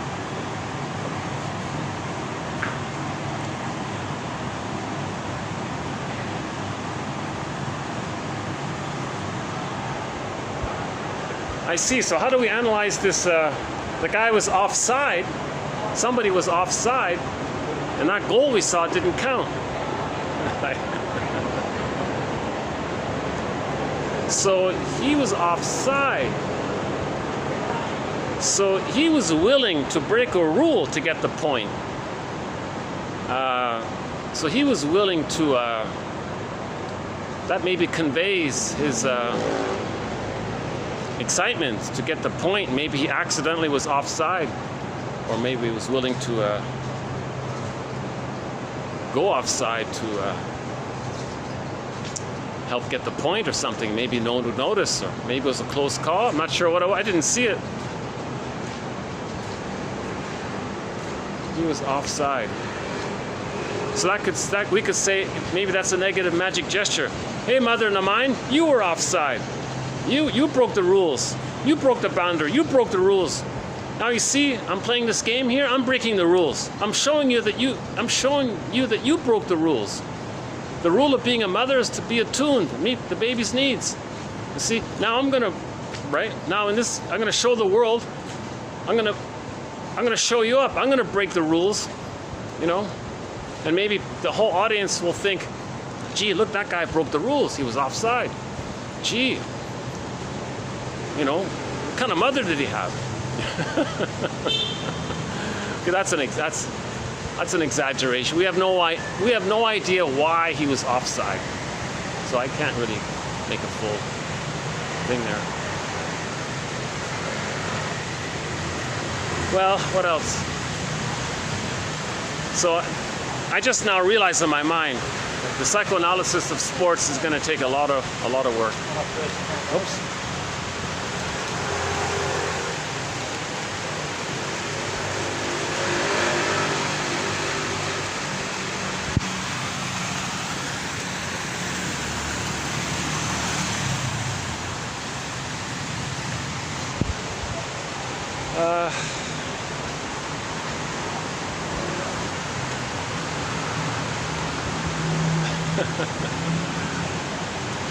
See, that waiter was very considerate. He saw that I was just about to walk down, and he went the other way to make me comfortable, I guess. I'm a little touched by the staff here. They're seeing me trying to do something here. I don't know if they know I don't think they know exactly what my project is.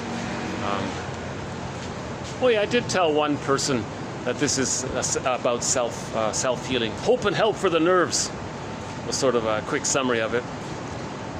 Self-help material, right?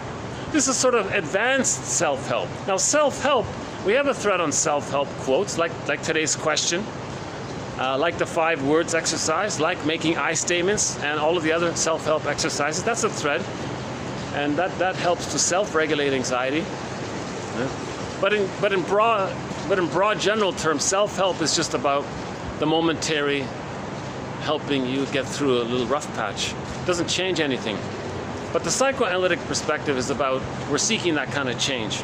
We're seeking a level of deep understanding to help us feel safe enough and confident enough to realize that it's no longer necessary.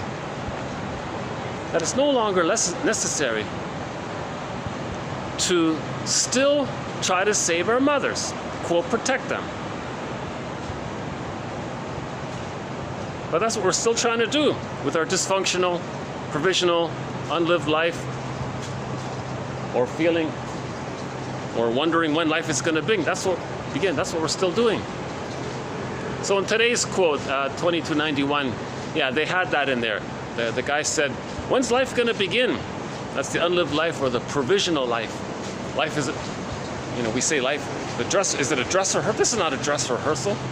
So this is kind of like waiting, you're waiting for life to begin. When is life going to begin? Kind of thing. We're having this feeling because we're stuck in this frozen state, in this repetition compulsion, rolling the boulder up the hill like Sisyphus, trying to remain loyal to the deal we made with our mothers, because we still have the memory of how much we needed her. It was pain, and we want to mourn the loss of not getting the love. So we're still stuck, and we're refusing to admit this. We're refusing to admit what Carl Menninger said, the deepest hurt of all, mother failed me. It's not meant to sound judgmental or critical, but, and the one by Russell, right? The greatest thing we have to consider is, the greatest work we have to do is to face this area, right? And actually, we have another quote about the resistance one. One shrink said, there's an incredible resistance to this area, right? How are we doing here?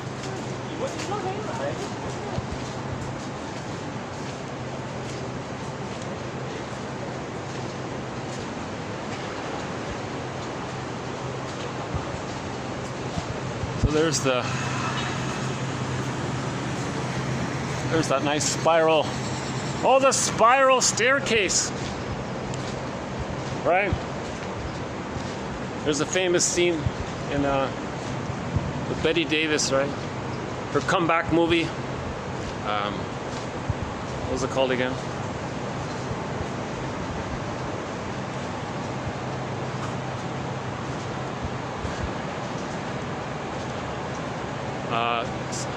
Wait a minute. What was that one again? The Three Faces of Eve, was it? Was it that one? The Three Faces of Eve? Is that the one? Or All About Eve? One of those ones. So the Betty Davis we can reference. She starred in the movie Lady in the Dark. So that has some reference to psychoanalysis. Lady in the Dark, right? She hated men, was afraid of men, was very bossy all the time. Oh, that's Ginger Rogers. Sorry, Ginger Rogers starred in Lady in the Dark. Now Voyager. Betty Davis played in Now Voyager. See, in Now Voyager, right? Her mother, Mrs. Vale was using the daughter, okay, the character that Betty Davis was playing, to take care of her. And she called it mother's rights. Mother has a right to convert their daughter into an obedient, compliant lackey or something, to be at her beck and call. It's mother's rights, she said. And then the Dr. Jackwith, the shrink there, had to intervene. And he said, whatever he said, nonsense or whatever it was, I forgot. He said, the child has rights to grow in their own psychological development, to develop. Mother's rights is nonsense. The child has the rights. I forgot the whole speech. But I would say watch that movie just for that scene. Oh, there's the stairway. Yes, okay. That's okay. There's another stairway scene. In the movie that we're talking about, Now Voyager. Oh no, he didn't come down the stairs. Yes, he did. In Now Voyager, Dr. Jackwith, is that his name? He came down the stairs, all, pumping himself up, feeling like he's going to face this aggressive mother, right? And so you can see him getting himself psyched up a little bit. I'm going to face this really emotionally abusive mother. What she's doing to her daughter. Someone's got to intervene. And so he intervened. She said, okay, I get it now. She made a joke about it. That implied that she understood him. And thus began Betty Davis the daughter's journey. So she went on a boat to have a relationship and all that. The Voyager, right now Voyager.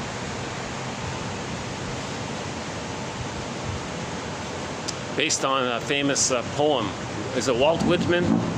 Walt Whitman has a line about, now go forth and seek and find.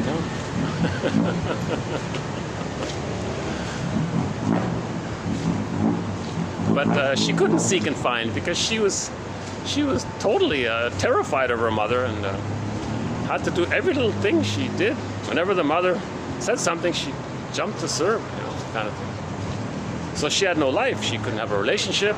Couldn't have friends. Betty Davis did quite a.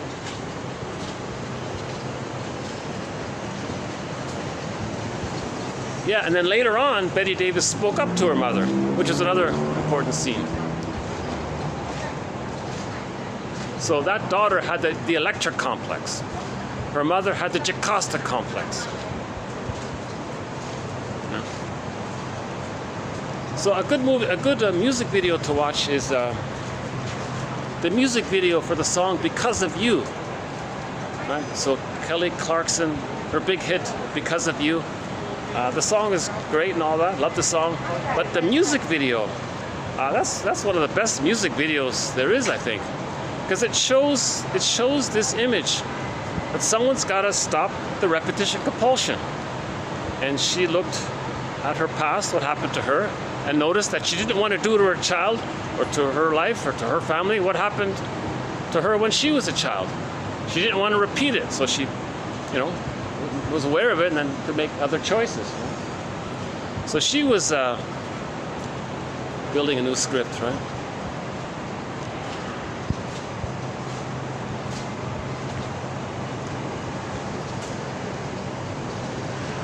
See, I'm not going to blame the coffee for my rambling on here, because I think the coffee just opened up an unmet need of mine when I was a child to be heard. Now I'm kind of like operating from this unmet childhood need I had, where I wanted to speak and be seen and heard. I didn't know as a child that I could, what I wanted, what I could say. I was afraid to say I didn't like that. I was afraid to make I statements.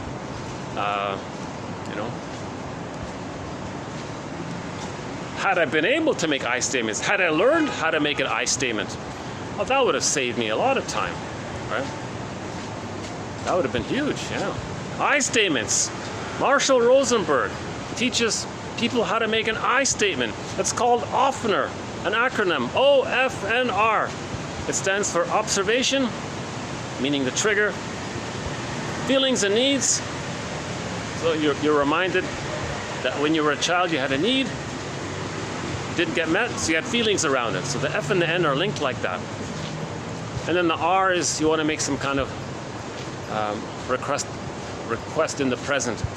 So the O and the R refer to the present, and the F and the N refer to the memory, childhood.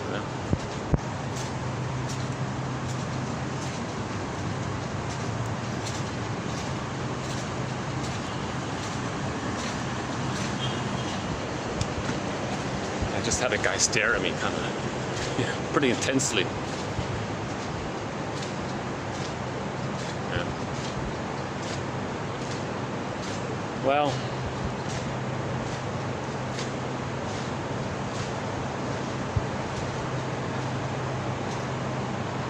so that would trigger, so the guy just staring at me pretty intensely, so that's the observation, that's the O. So feelings and needs. Right? So when I saw that guy kind of looking kind of in a very hyper-focused way, kind of in a piercing kind of way, okay, so that was a little bit of a trigger, right? Because I can feel a little embarrassed now. I can feel some of that shame coming up. So that means when I was a child, I was scared. I had a need for safety in the home. And there were times when I was scared. So I think that sort of maybe came up. That's too general, right?